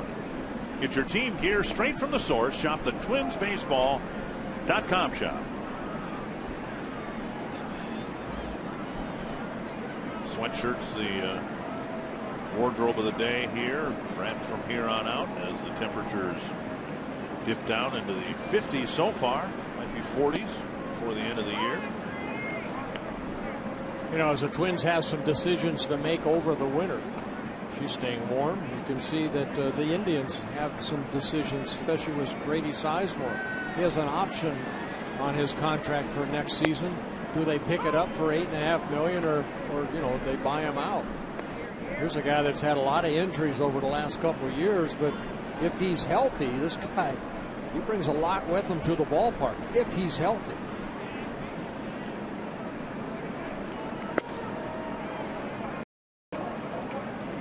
I guess in that regard, he's kind of Justin Morneau is. The difference is Morneau's under contract. The Twins don't have any decisions. You know, you miss so much time for so many years. It's hard for anybody to accurately gauge how productive a player is going to be. I mean, Justin's missed so much time the last 3 years. If he were in that situation, the Twins would have a very tough decision to make. It's chopper to the second baseman. Let's turn it. And a low throw and a nice scoop by Parmalee. He had to come off the bag. Loose throw. Well off target, and the Twins do not get the double play. Yeah, that ball has to be turned right there. Dinkelman looked like he gave Plouffe a good feed, but it wasn't that Santana was coming in to break up the double play that hard. Take a look right here. Good throw. Time to make a good throw, but that ball's not even close to the first base bag. You see, Parmalee had to come off the bag, and luckily that ball found his glove. See the reaction from the woman in the front row behind Chris Parmalee, expressing her disappointment. That was a tailor-made double play. And Trevor Plouffe, who for a few weeks looked like he was stabilizing his play at short, now has just had a very disappointing last few games. Well, the last thing you want is, I know he's been struggling at the plate, 0 for his last 20, but if you take it out on the defense with you, that's one thing that the Twins or any ball club, they never want to see. One thing, the Twins are unhappy with Danny Valencia. Look at the blonde woman in the front row. Oh. That's a double play that should have been turned, and she's absolutely right. I think a lot of Twins fans probably watching that had the same expression. Well, we've seen it all season long, though, Dick. It's not just that play right there. So many plays. The Twins have given so many teams more than 3 outs an inning this year. They've made 110 errors on the season. Only the Oakland A's have made more errors. And you never go into September looking at the Twins at the bottom of the errors list in the American League. They're always in the upper half, but if not, second or third. But for every error, there are plays like that. There's no error charged on that. No. But it's a play that should have been made that wasn't. Right. And the Twins really need to clean that up. Yeah, what I say is they're giving more than 3 outs an inning. Yeah. And the Twins have done that way too many times this year. That's the frustrating part for Ron Gardenhire and his coaching staff, because they work at it. They work at it over and over. 3-1. And it keeps the inning going. Yeah, now Duncan walks, and the Indians have a threat. And it's not only getting that easy double play. Now the pitcher has to throw more pitches. And there's the most errors in the American League. Oakland A's with 119. Now Ron Gardenhire's got to come to the mound, make a pitching change, because the double play wasn't turned in the 4th inning. It was the ball that wasn't cut off, the throw that led to a couple of runs. And here comes Dumatre.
to win a trip for two to Fort Myers, Florida. Pick up an Arby's It's Good Mood Food code card every Friday at any participating Arby's. Then log on to foxsportsnorth.com. Click on the Fan Zone tab and enter the code for the chance to win. To enter, you must be a member of the Fan Zone, and you must be 18 or older. Visit foxsportsnorth.com for complete contest details. Well, Phil Demattre coming out of the bullpen for Demattre making his 41st relief appearance. He's a guy that started in AAA, got called up in the middle of May when Jose Majares went on a disabled list. He's done a good job out of the bullpen, I think. 4.29 ERA, 35 2/3 innings, 39 hits allowed, 20 walks. That's a little on the high side, 3 intentional with 22 strikeouts. It's a guy that's kind of resurrected his career. Again, he came up with the Reds in 2007, spent some time with the Pirates, pitched in Korea last year, and now getting the opportunity at the major league level, and he's come in and he's throwing strikes.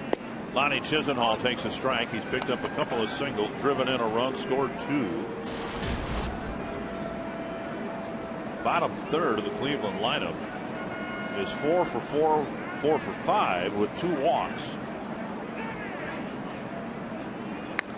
Hook foul, 0-2.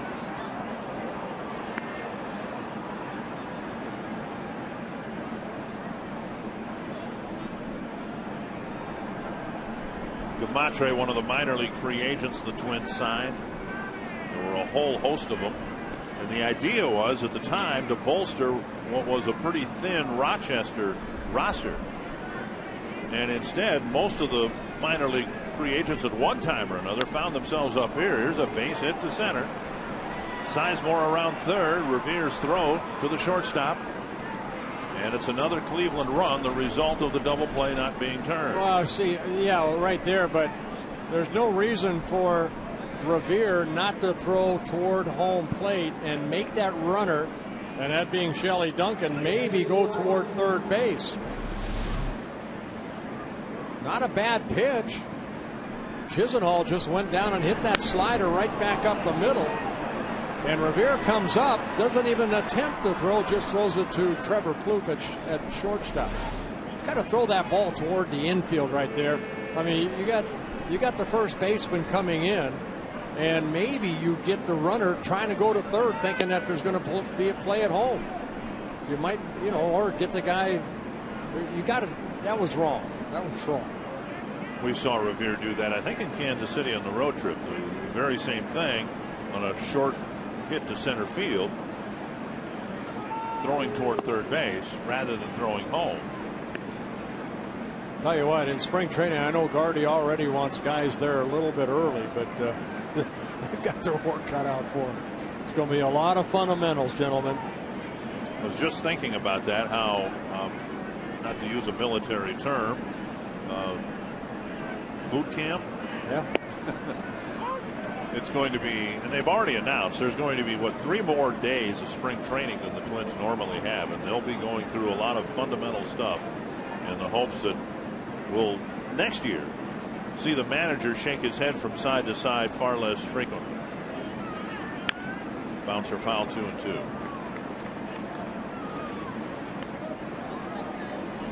And of course, this is an earned run now charged to Waldrop when he should not have had a run allowed at all.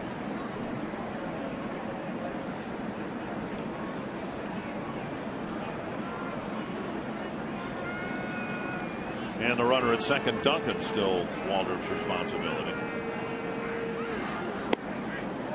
There's a strike called, and Marson is retired. The Indians had another run in the 6th and now lead at 6-2.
Coors Light 6th inning freeze cam. Now it's time for the Coors Light freeze cam. Right there, Grady Sizemore making a nice catch. That ending the 3rd inning off the bat of Jason Kubel.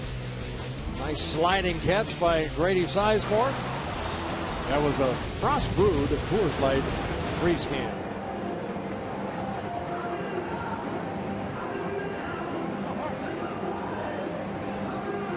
Chris Parmalee will lead off the Twins' 6th inning, down by 4 runs. Parmalee, Hughes, and Dinkelman facing Jimenez, who misses the outside corner, ball 1. Parmalee with a single his last time up.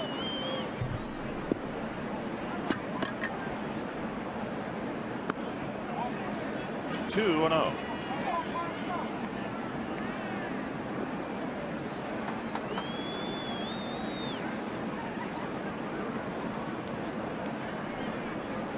Trevor Plouffe pondering his throw from second to first that allowed the Indians to get another run. The 2 walks by Waldrop didn't help, but he should have been off the mound before the second walk was issued. 3 and 1.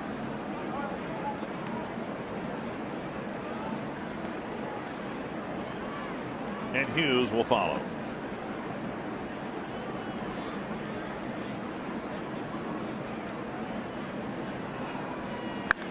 Skied to center field. Sizemore comes in for the first out. Time for the Century Link high-speed pitch. Yeah, Jimenez has been clocked as high as 96 here tonight, and Kevin Slowey, the Twin starter, as high as 90. Jimenez, in his 8 previous Cleveland starts, he's averaged about 107 pitches, but only less than 6 innings, about 5 2/3 innings, and he's kind of on pace for that again. Right now at 98 pitches, 61 have been strikes. So he's got a great arm, but too many pitches in a short amount of time puts that little extra burden on that bullpen. 1 and 0, and the Indians looking at Jimenez as a top of the rotation guy to mix in with Justin Masterson in future years. Here's a drive to right, and Fukudome has it for out number 2. 2 gone, and before Dinkelman comes to the plate, our AT&T trivia question, which I think the answer is Victor Martinez. Oh, I thought it was Omar Vizquel. 25 home runs for Victor Martinez. Of course, Martinez doing a great job with the Tigers. Who can? The Royals are leading the White Sox 6-3. Indians are leading here, which might keep their playoff hopes alive for a little bit longer. Curious situation here if the chopper and a nice catch made by Jimenez. Dinkelman retired. Indians or Twins rather retired on 8 pitches. We'll talk about the curious situation in the American League Central when we come back.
golf yesterday morning. You did.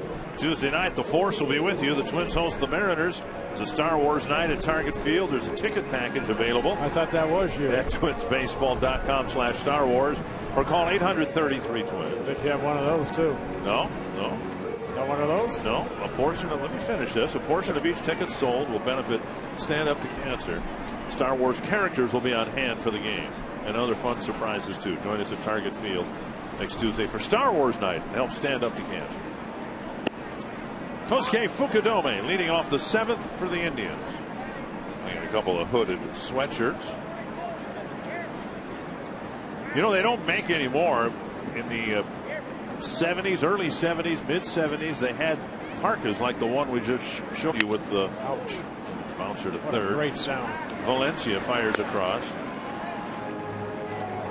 The parkas with the fur lined hood, but they used to make them, they called them snorkels, where you'd pull them out and tie them down, and you could just kind of look out a little opening out in the front.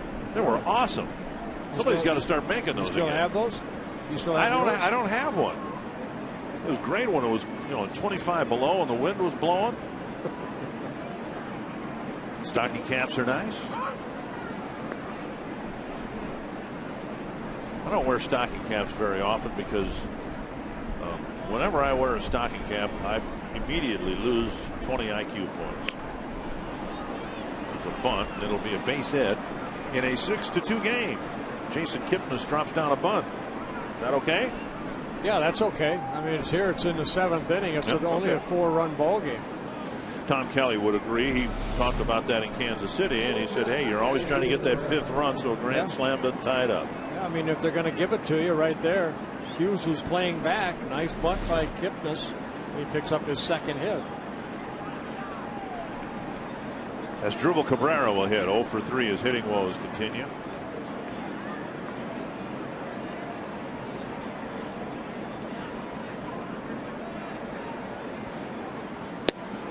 Fastball, strike on the outside corner. Cabrera now hitting as a right-handed hitter, where he's hitting .282.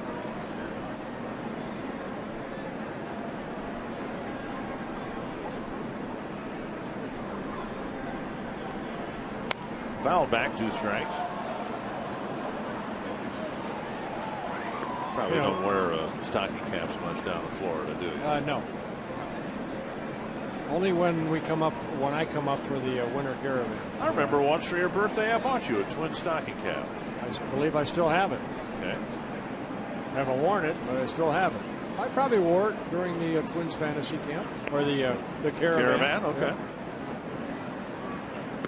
High and tight, and it's 1-2. Yeah, we're talking a little bit about Cabrera. You mentioned early on. I mean, he was one of those guys that was kind of in that MVP type running, but with so many injuries around, he got hurt himself, and in so many injuries around him, you pitch a little differently because of the respect I think that he all of a sudden received. Hey, this is the guy to get out.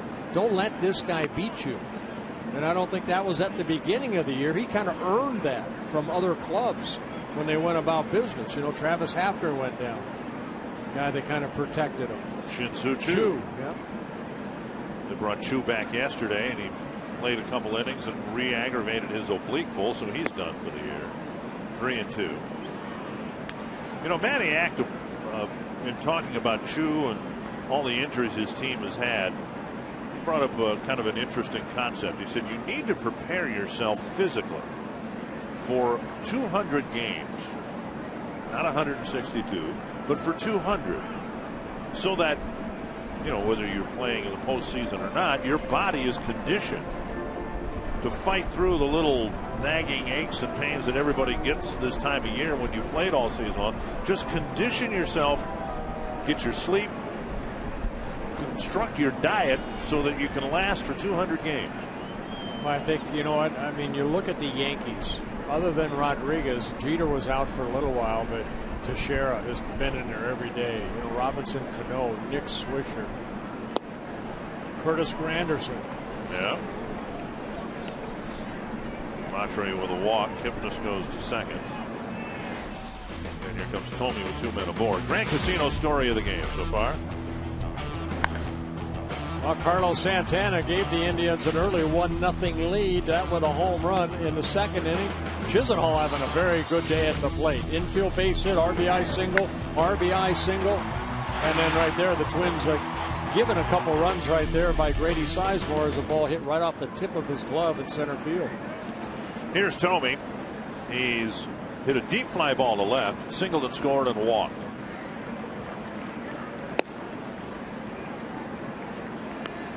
Down and in, ball one.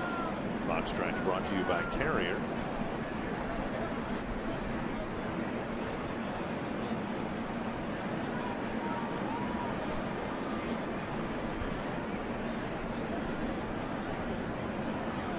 I don't like it, but so there's something fitting about seeing Thome in a Cleveland Indian uniform. If he doesn't play next year, if he finishes his career with the Indians, there's some symmetry there. Yeah, there really is. I mean, I remember when he first came up back in 1991. I was still playing back then. Jimmy Warfield introduced me to him. Jimmy Warfield was a head trainer at the time, and he's had a Hall of Fame career. Thome signing with the Indians back in 1989. Taps one up the line. Parmalee with the catch and tap of the bag for out number 2, and both runners move up for Carlos Santana. Hey, before the last inning, you said let's talk about a little bit about the Central Division. You said there's something cliquish or something. Well, remember last year, the Twins won their ball game, and they could clinch if the White Sox, I believe it was, lost their game on the West Coast. And we waited. Players were in the clubhouse. The White Sox won. Or lost, excuse me. The Twins clinched the division. And then the party ensued starting around midnight. This would have been a little bit different situation here. If the Twins were to have beaten the Indians, the Tigers would have been in, say the 3rd or 4th inning, having clinched the division while their game was going on. It would have been a complete opposite of what we had here last year, with the West Coast game in progress being played while the team lost in the Central time zone, and the division was clinched while the Tigers were playing their game. I think the Tigers, with Cleveland up ahead right now 6-2, if the Indians were to win, I'm sure they want to do it when they win. Right. They want to celebrate when they win the ball game in Oakland, and that game just getting underway. But you'd have that awkward sensation, or at least I would if I was watching the game. The Tigers are playing a game, but they haven't won a division title since '87. That's worth pausing and patting each other on the back for a little bit. Bases loaded now, and Grady Sizemore will hit.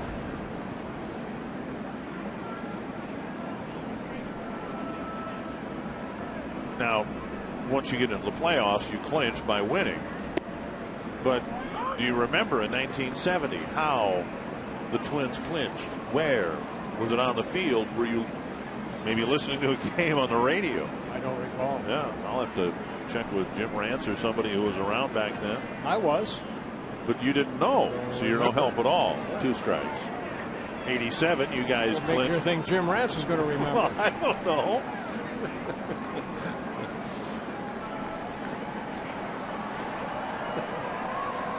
In 87, you guys clinched on the field in Texas. That's the way to do it. I remember that. You do? Okay. I thought I'd mention that in case you had forgotten. Inside.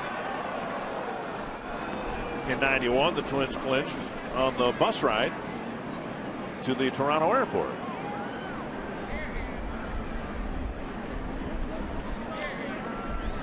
Bases loaded with 2 down. DeMatre trying to finish off the Indians here in the 7th.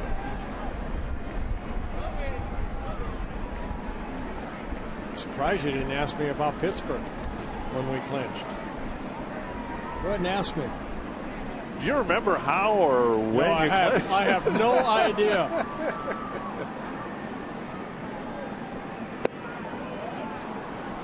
Now that could mean one of 2 things. That there's so much time has passed that you can't possibly remember, or that the celebration was so extensive that your memory has faded because of that. What? 2-2. Demontre doesn't want to fill the count with the bases loaded. And here's a bouncer up the line foul.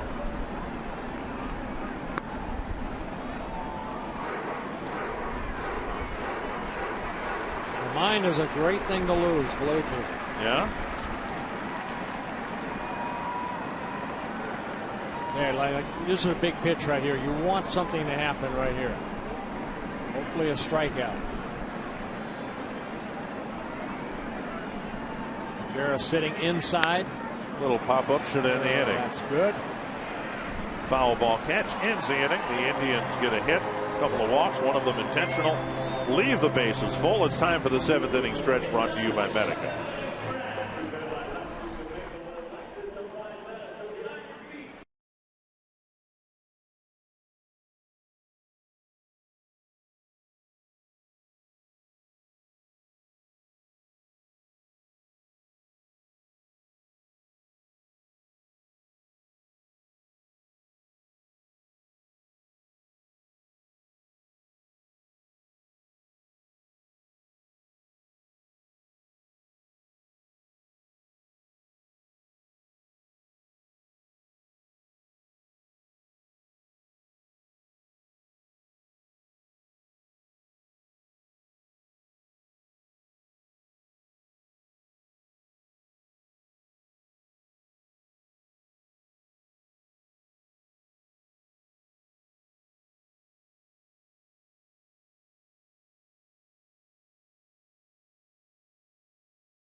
Brought to you by McDonald's.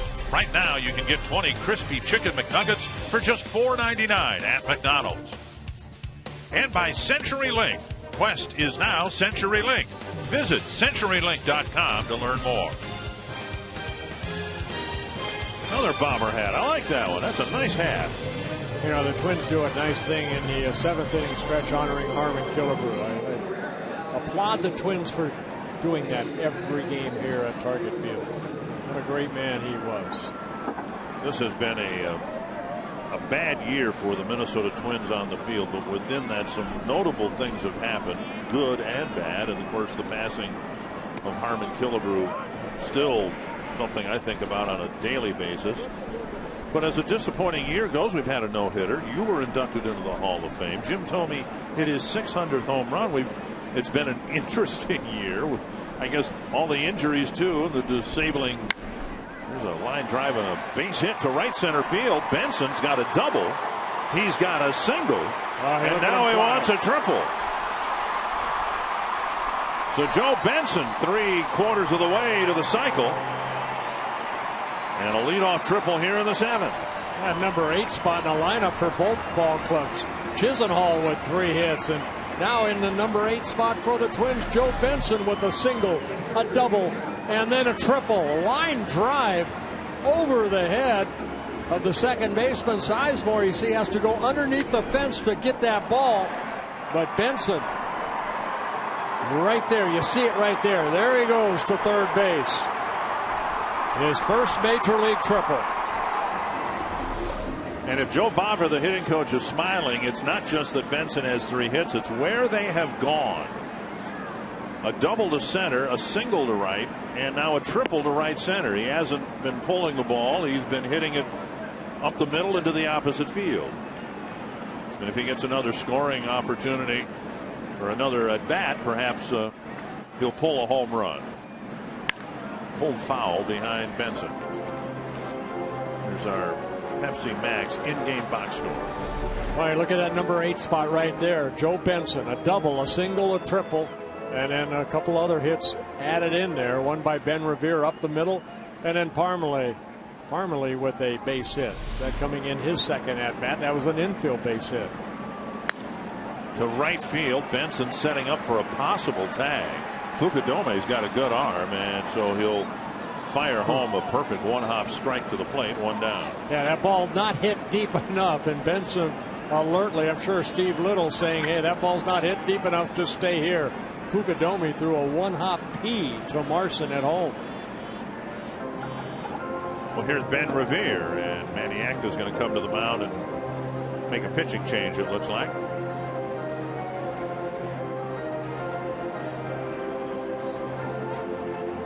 So Ben Revere will try to get Benson in from third with Tony Sipp coming in.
Target center, the Minnesota Lynx leading their first round of playoff game against San Antonio 43-41. What a great regular season for the team and for two members of the team, Maya Moore, the Rookie of the Year winner, and Cheryl Reeve, the Coach of the Year. Yeah, congratulations to the Lynx. Finish it strong, girls.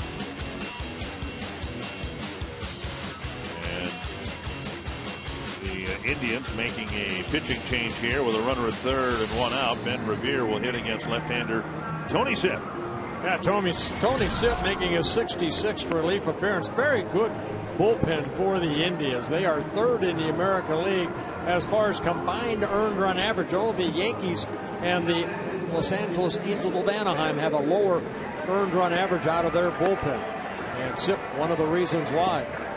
See the 52 strikeouts for Sipp. Corner infielders playing even with their bases. Middle infielders back. There's an RBI to be had there. Butera couldn't get the runner in. We'll see if Revere can get a base hit. Twins need more than one run. They'd like to string some hits, walks together here and put together a big inning against the Cleveland bullpen. Yeah, Sipp with a fastball. There you go. Fastball hit the left field. So Ben Revere on the first pitch lines it in the left field. He gets his second hit of the ball game, picks up his 23rd RBI. And it's 6-3. Sipp with a fastball and then a slider. Started him off with the fastball. And the inside out swing by Ben Revere drives in a run. So Benson scoring for the second time in the game. Kloof has walked, hit a fly ball to right, and been called out on strikes.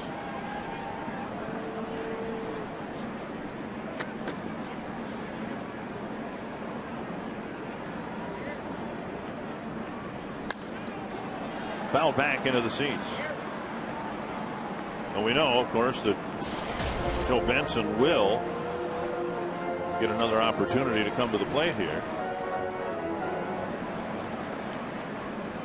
And a chance to complete the cycle if he can hit a home run. We were just talking about how this has been an interesting year with some good things happening, some bad things happening. Benson's, oh, that ball's thrown away. Sipp just fired it And Revere will round second and go to third. Sip with an errant pickoff throw. It'll be a two-base error, allowing Revere to go to third. Yeah, second error for the Indians in tonight's ball game. Grady Sizemore missed a ball in center field in the fifth inning. And right there, Sip stepping off. And then you see the step over and the throw not even close past Santana. And Ben Revere in his speed makes it all the way to third base.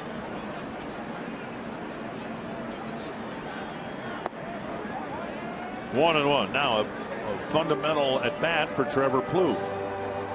Infielders playing back again.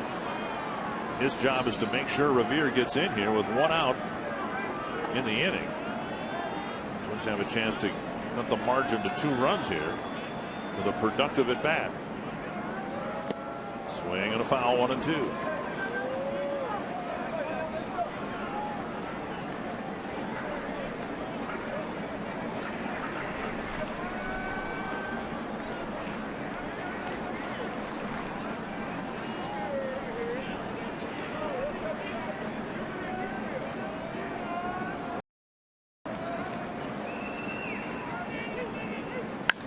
Driven to center field.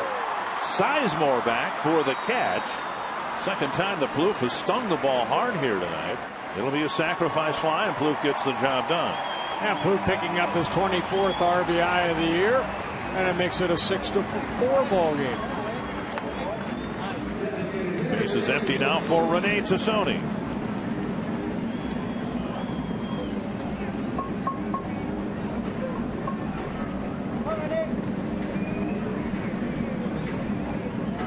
Twins taking advantage of a couple of hits and a costly error by Sip to make it a 6-4 ball game.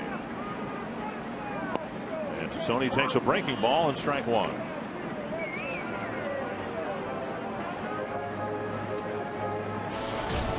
Tassoni entered the game for Kubel in the DH spot in the fifth inning. Two good sliders right there by Sip. He gets ahead in the count.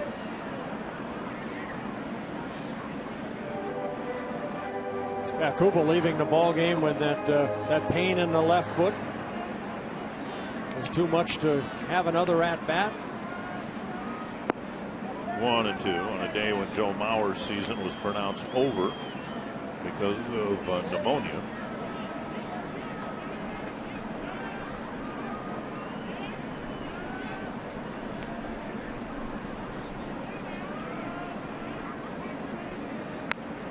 Justin Morneau wasn't even at the ballpark today, battling the flu. Valencia was scratched from the starting lineup because of the flu.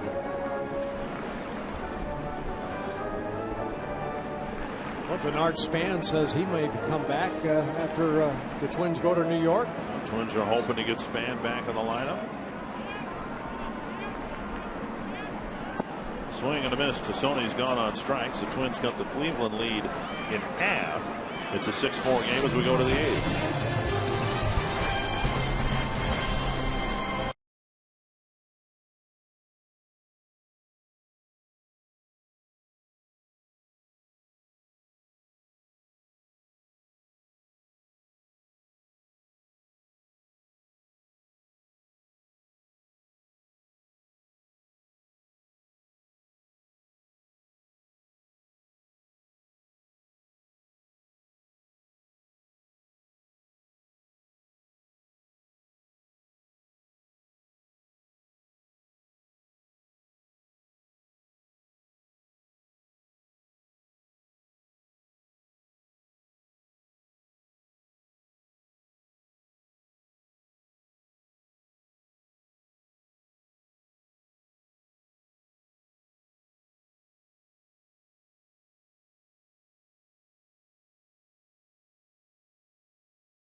of the Minnesota Twins and may not be reproduced or retransmitted in any form. Any accounts and descriptions of this game may not be disseminated without the express written consent of the Minnesota Twins, LLC. Everybody here staying warm? Now, in your absence, I must tell you, Tom Kelly did a great job reading the disclaimer. Well, again, TK, thank you very much for doing those ball games for me.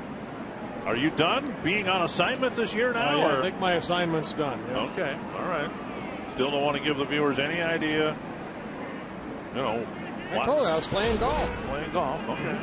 Sounds a little fishy to me. No, golf, not fishing. There's Jose Majares coming into the ballgame, making his 54th relief appearance.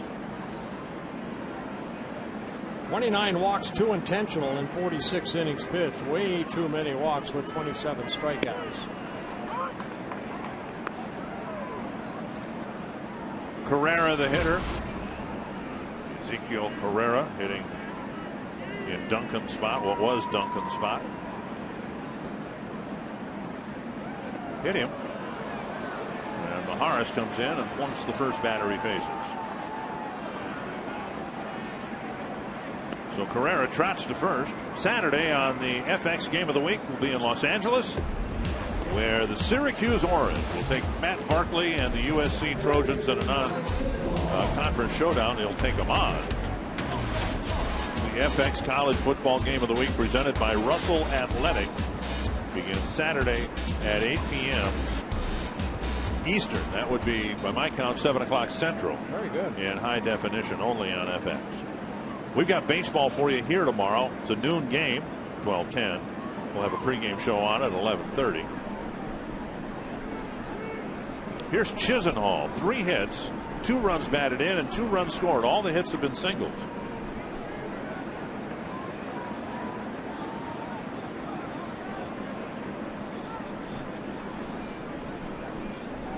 Now, many of you adjust your viewing habits according to the pocket schedule. There's a wave and a nice jump by Carrera, scampering to second on a pitch in the dirt. That should be a wild pitch, charged to Majares right there.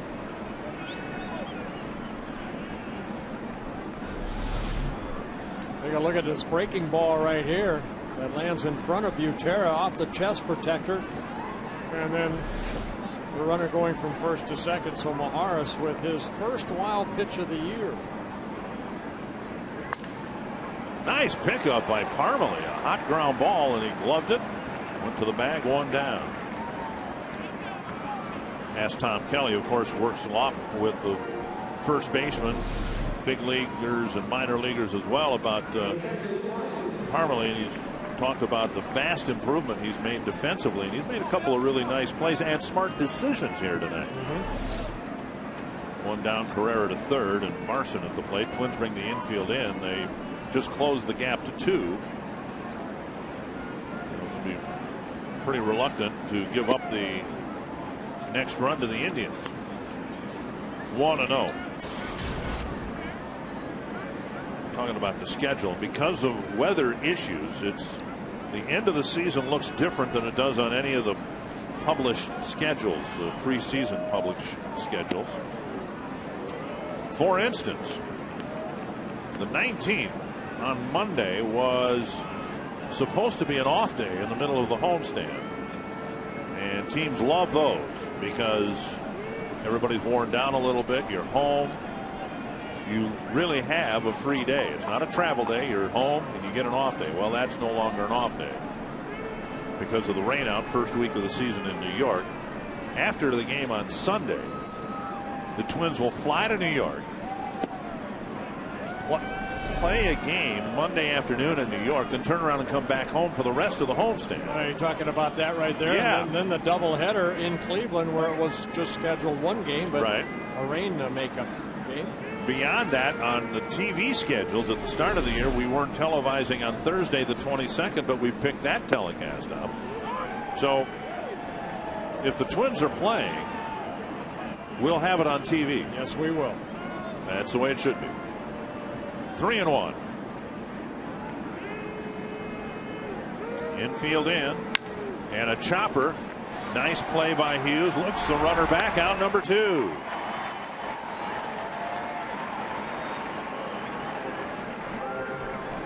And with Herrera still at third base, a reminder that Sunday, it's Kids Appreciation Day.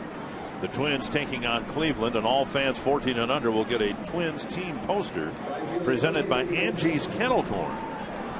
Give a call to 833-TWINS. Visit twinsbaseball.com to secure your tickets for Kids Appreciation Day Sunday at 1.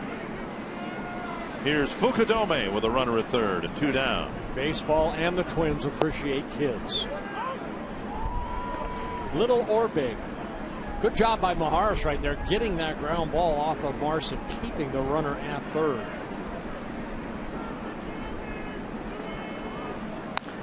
Bouncer to first. Parmalee digs it out. It goes to the bag. And the Indians come up empty in the 8th.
Target Field, Cleveland leads 6-4 as we go to the bottom of the 8th. Stay with us after the game for Twins Live presented by CenturyLink. As always, it includes the Toyota post-game wrap. We'll talk about some slow going for the starter, Kevin Slowey, who left with a big deficit. The Twins have chipped away at that deficit. Roy Smalley will put you onto the field and teach you the art of the tag. We'll hear from the manager, Ron Gardenhire. Of course, the bad news before the game about Joe Mauer, and more bad news during the game with Jason Kubel. We'll get you an update on both of their statuses.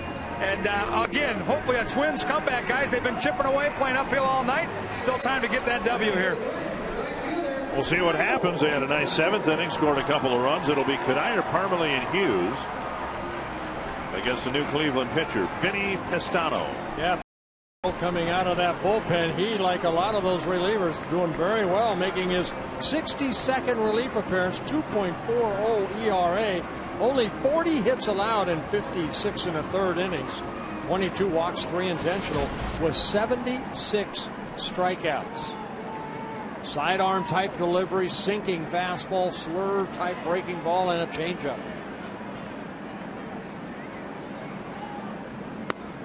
He's been a key guy for the Cleveland bullpen, which has been a key reason they were in contention in the first place.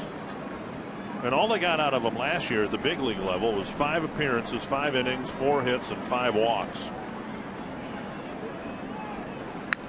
And as the Twins and their fans look forward to 2012 and imagine what it would take to turn the bullpen around and to have it be more reliable, sometimes you just find people like the Indians found Vinny Pestano. They put him in key spot after key spot. Here's Kadire spinning one up in the air near second base. Cabrera with the catch one away. In other words, you get lucky. Well, you need guys to step up. Pestano was a 20th round pick by the Indians in 2006. He had the Tommy John surgery in his final year at Cal State Fullerton. So the Indians were kind of taking a gamble right there. And he's come back and been a big part of their bullpen. Just 25 years old out of Huntington Beach, California. Tim Belcher, you saw a quick look at him right there, the pitching coach for Maniacta. Here's Chris Parmalee, a single in 3 trips. Missing inside, ball 1.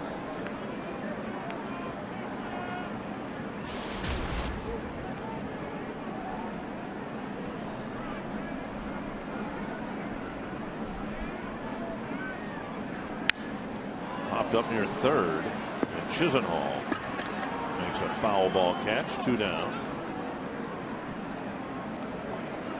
Coming up tomorrow morning and Sunday morning, Fox Sports North Outdoors, entertaining you about fishing and hunting, camping. Fox Sports North Outdoors, presented by Menards, starts at 6 in the morning tomorrow and 8 in the morning on Sunday. So you don't have to eat those sunflower seeds. You can play games with them. Did you ever do seeds? Yes. Sunflower seeds? Yes. Yeah, they were part of my ritual sitting on the bench along with my lighter and other toys that I had down there. Okay.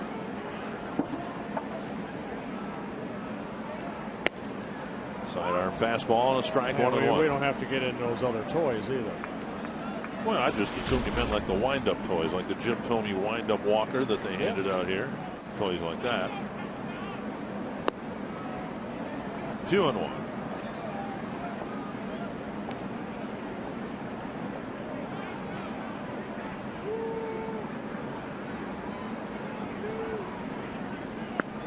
High fastball, a swing and a miss.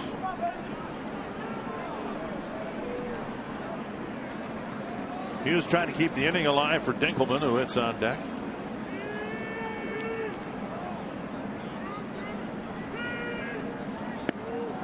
Same pitch.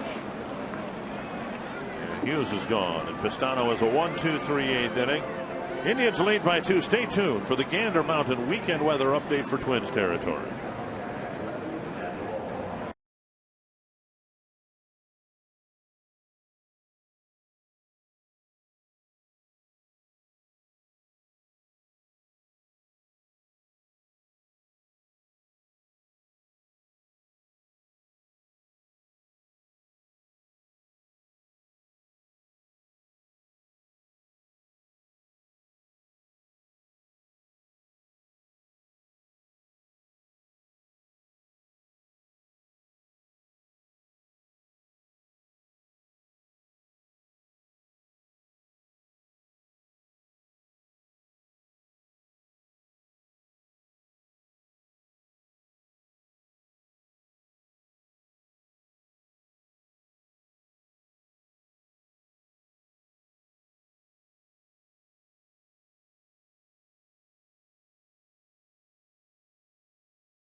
Twins trying to claw back after being down by 4 runs.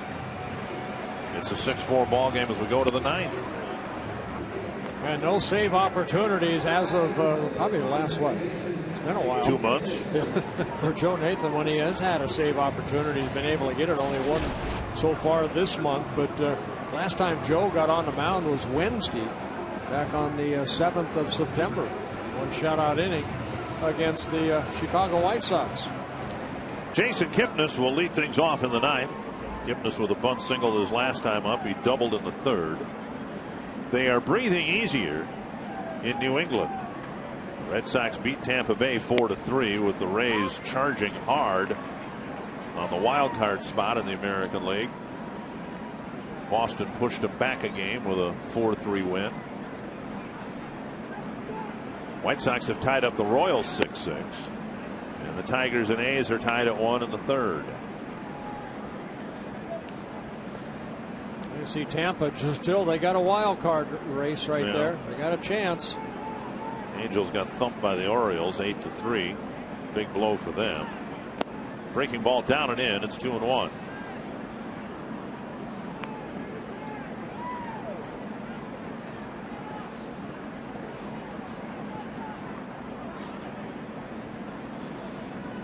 Twins have won just a couple games in September.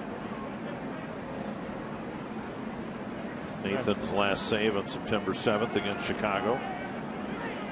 Foul back.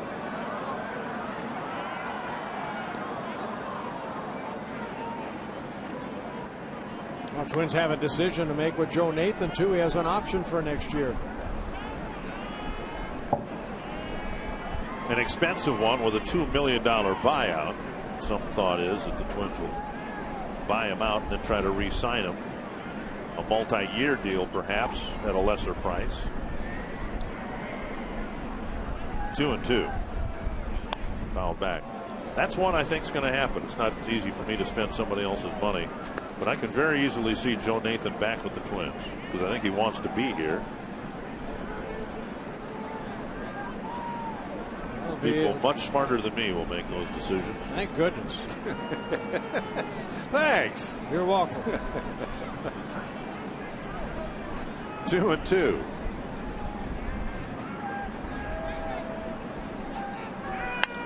That's hit to center, and Revere retreats and gets there. One down. Well, I think one thing, Dick, that Joe Nathan has shown, of course, at the beginning of the year, he was going to be the closer. Then he manned up and said, you know what, I'm not ready for this role yet. And then Matt Capps took off with it. And then Matt Capps struggled a little bit. Joe Nathan put back into that role. And I think now the Twins see the Joe Nathan of old. When he's had the opportunity, save opportunities, he's come through with them. Matt Capps was the closer for a while. Twins will make a decision, if they haven't already, on whether they want to pursue Matt Capps. He'll be a free agent. Right. But, you know, accountability works two ways or more than one way. In Nathan's case, that was a pivotal part of the Twins season.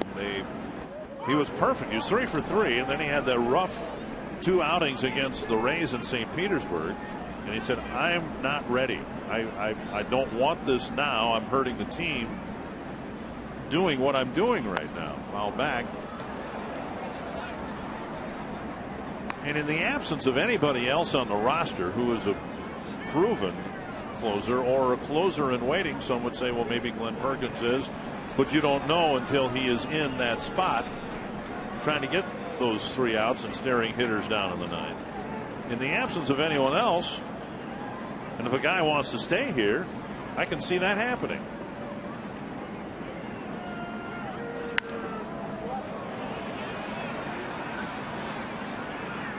That's true for any free agent the Twins have had. You try to apply the same logic to Michael Kadire or Jason Kubel, but you know, those are hitters and position players, and I mean, I'd love to see them both come back, but you can see the Twins with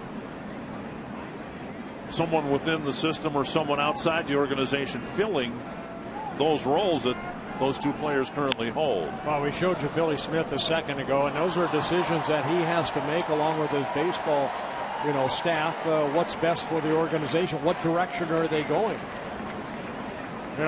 As a player, there's not too many times you get a chance to be a free agent to see what's out there, what interest is out there. So, there's a lot of players here. Joe Nathan's going to take advantage of that, I'm sure, if they do not pick up his option. Matt Capps has that opportunity. Jason Kubel, Michael Kadire. Swing and a foul. All 4 of those guys I named right there are guys that helped the Twins win the last couple of years, and for Kadire long before that as well as Kubel. So you hate losing guys like that, but they get a chance to see what the market is out there and to see what it might bring to them and their family.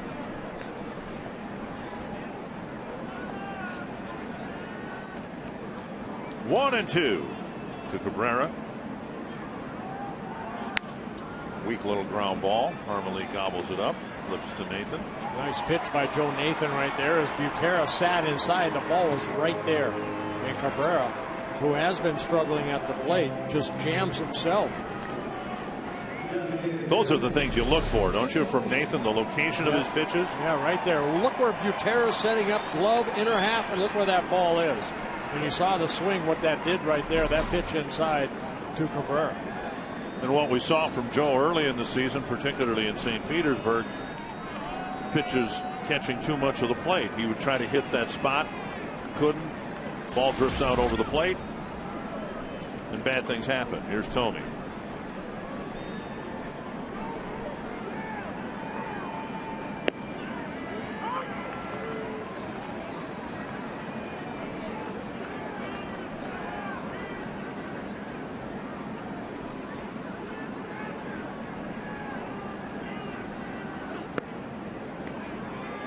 One and one.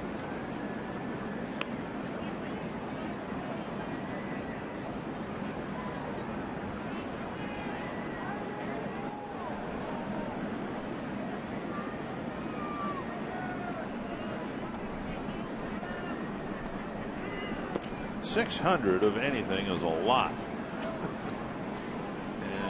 And add two more. Yeah, and 602 times this guy has trotted around the bases.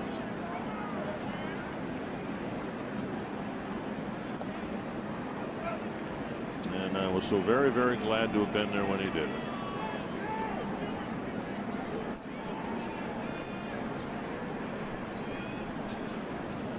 Two and one to Tomey. There goes another one. Number 603.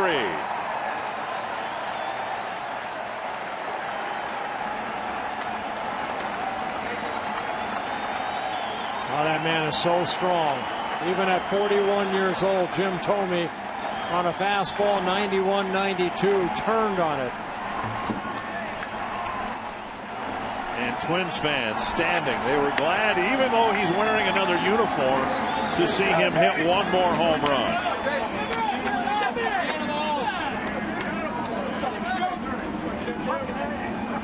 And he just has new teammates to give high fives from. So Tomey hits his 14th of the year.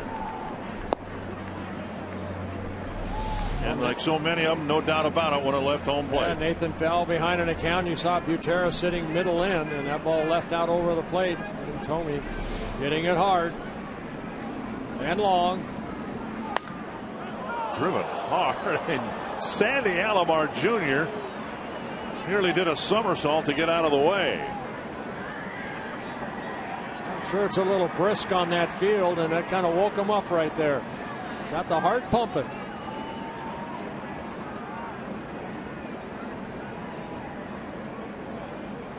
Smile of Jim Tomey.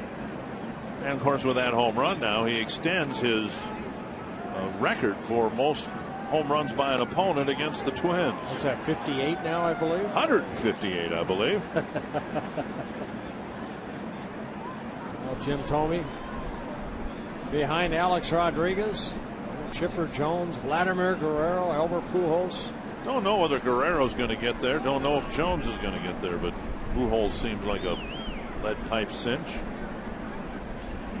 1-2 to Santana. A pop-up foul and out of play.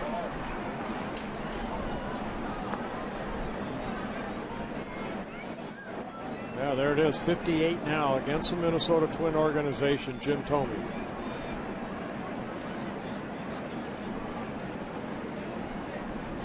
And Thomas, of course, hit his 500th home run against the Twins as a member of the Blue Jays. 1-2 to Santana. And a half swing. I think he went. Strike three, and the inning is over.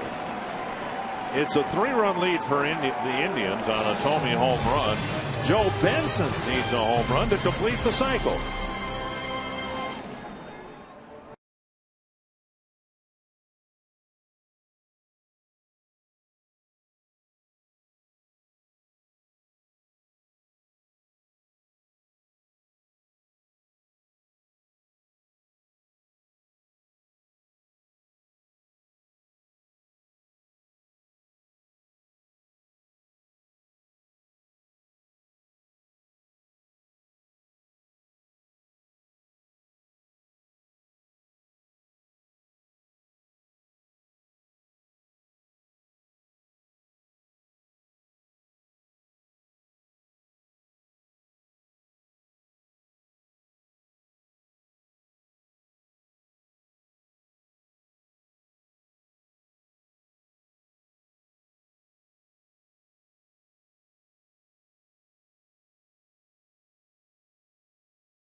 few bright spots in this game tonight. Yeah, Benson with a double in his first at bat, a single leading off the 5th, and then a triple leading off the 7th. He has 3 hits. Of course, a career high. His first major league triple. Scored a couple runs. Jimmy John's delivery of the game. Here's the game reset. The Twins find themselves down by 3 with Benson hitting second this inning. Yeah, Lonnie Chisenhall with 3 hits for the Indians in the number 8 spot. Benson with 3 hits in the number 8 spot for the Twins. Jim Thome, we just saw him hit his 14th home run of the year. And here's Chris Perez, the closer for Manny Acta, looking for save number 33 on the year.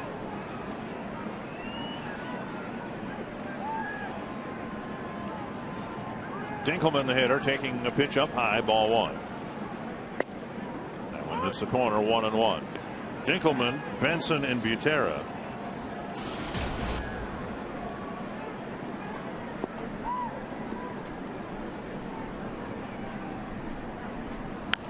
Foul back.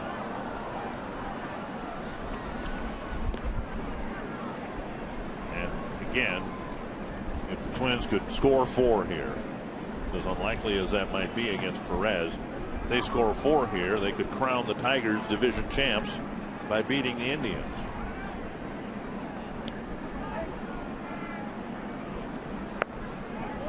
Two and two. Perez throwing that ball away, didn't like it. Perez with a good fastball in the mid-90s, hard slider, curveball, and a changeup. Now, you used to have to throw it to the umpire and let him take the ball out of play, right? Perez just made that decision on his own. Didn't like it.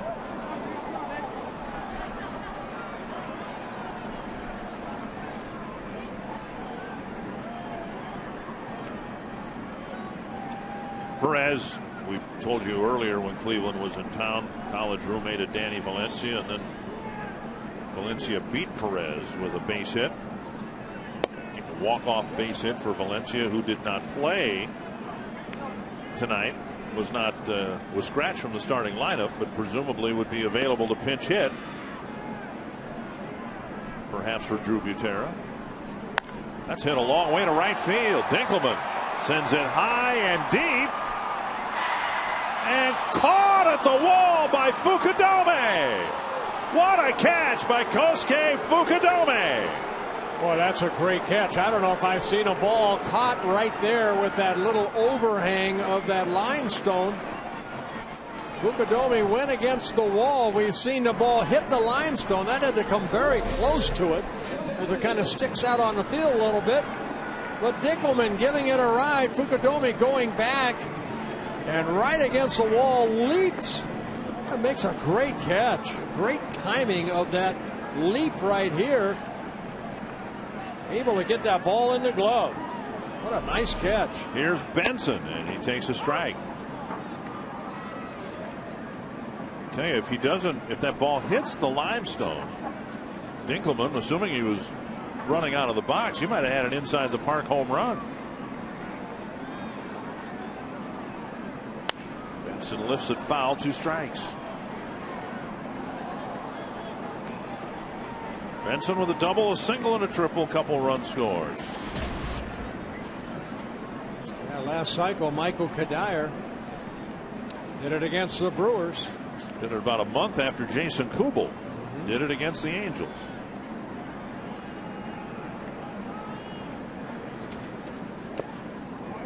Slider down on the dirt, 1-2.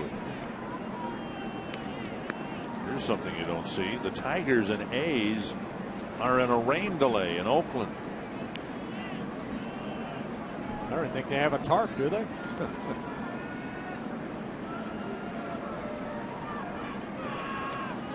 They have delay. Can you here imagine with taking that tarp out? All that foul territory? It'll take them 20 minutes to roll it just to the third baseline. I believe it's right down that third baseline, that tarp. 1-2 to Benson, and a drive to right center field. And halfway up the wall, Benson with his 4th hit. He hit it to Death Valley in right center field.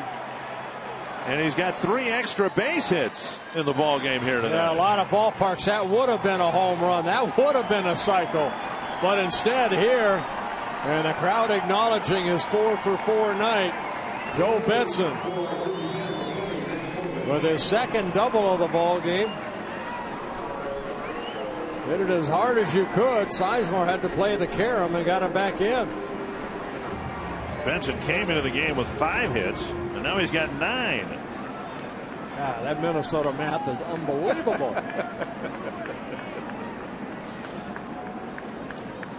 All right, here is Matt Tolbert. Anyway, we're told now the delay in Oakland has nothing to do with the weather. They just lost power. Oh. Moneyball at work. Make a movie about it, but the power goes out of the ballpark. Let's take another look at Joe Benson's swing right there. Boy, he gave it a ride. Right off the top of the padded fence there.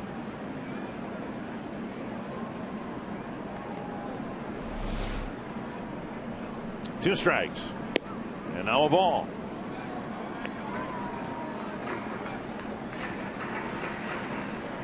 Tolbert hitting for Butera, who had gone 0 for 3.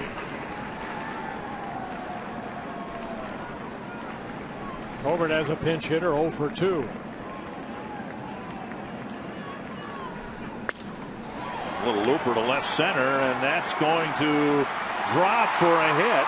Benson held, and now Tolbert to second. And the Twins get the tying run to the plate in Ben Revere.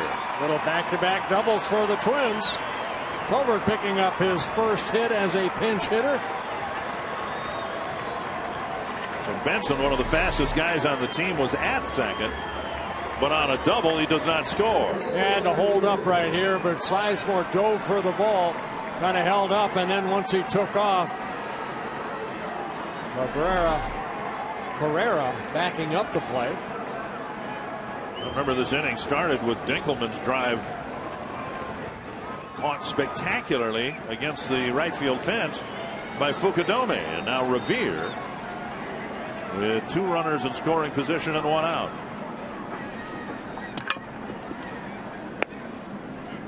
And at the bell to strike.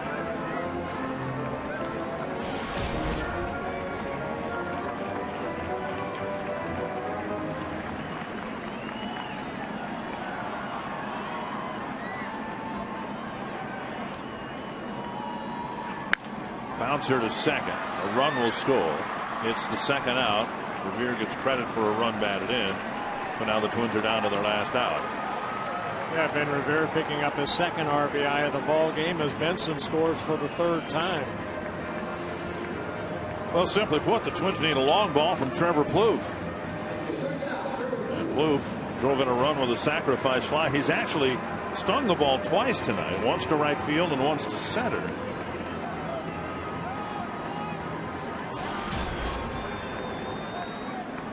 Plouffe, who last homered for the Twins in Los Angeles over 2 weeks ago, hoping to do that here. And he takes strike 1.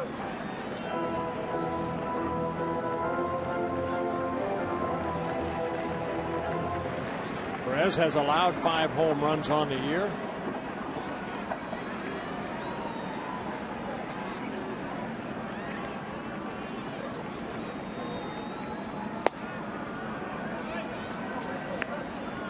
Congratulations to the Lynx winning their first playoff game in their playoff rounds. Wow, good game.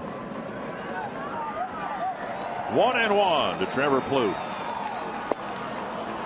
Home run swing and a miss, 1-2.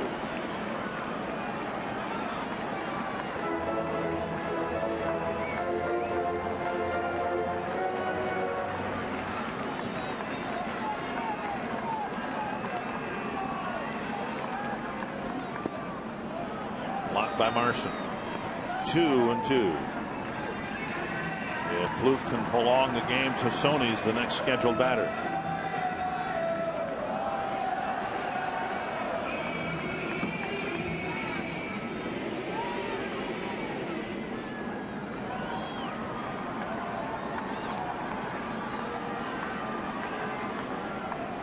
popped up. A foul ball that will reach the seats. We were talking earlier about the Indians. So many walk-off wins at Progressive Field. And the Twins have been kind of flat in that category. They haven't had many thrilling wins like that here. Haven't had many wins, but not many walk-off wins this year. Well, I think it was Danny Valencia, probably the last one against Chris Perez here. And I believe this to be true. Tomey's walk-off home run last year against Matt Thornton remains the only walk-off home run in this ballpark's history. There have been singles, doubles. 2-2 to Plouffe. Laced up the middle, a base hit. Plouffe with an RBI single. It's a one-run game, and right now the difference in this game is Tomey's home run in the top of this inning. Plouffe picking up his second RBI, the ball game on his first hit. As Matt Tolbert scores. He's hit the ball hard all 3 times he's hit the ball tonight. And now Rene Tassone.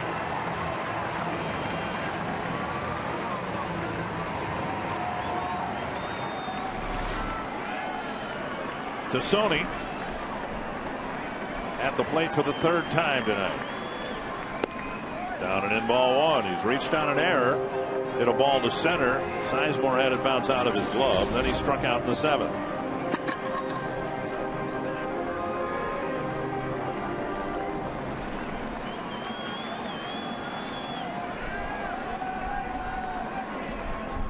Twins are down at 1 point, 5-0. Then 5-2, 6-2, 6-4, 7-4 prior to the bottom of this 9th inning.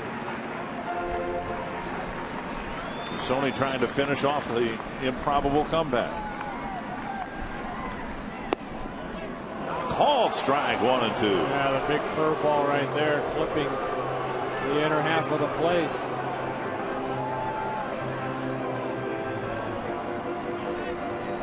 Sony's got a little bit of power. We've seen 3 home runs from him this year.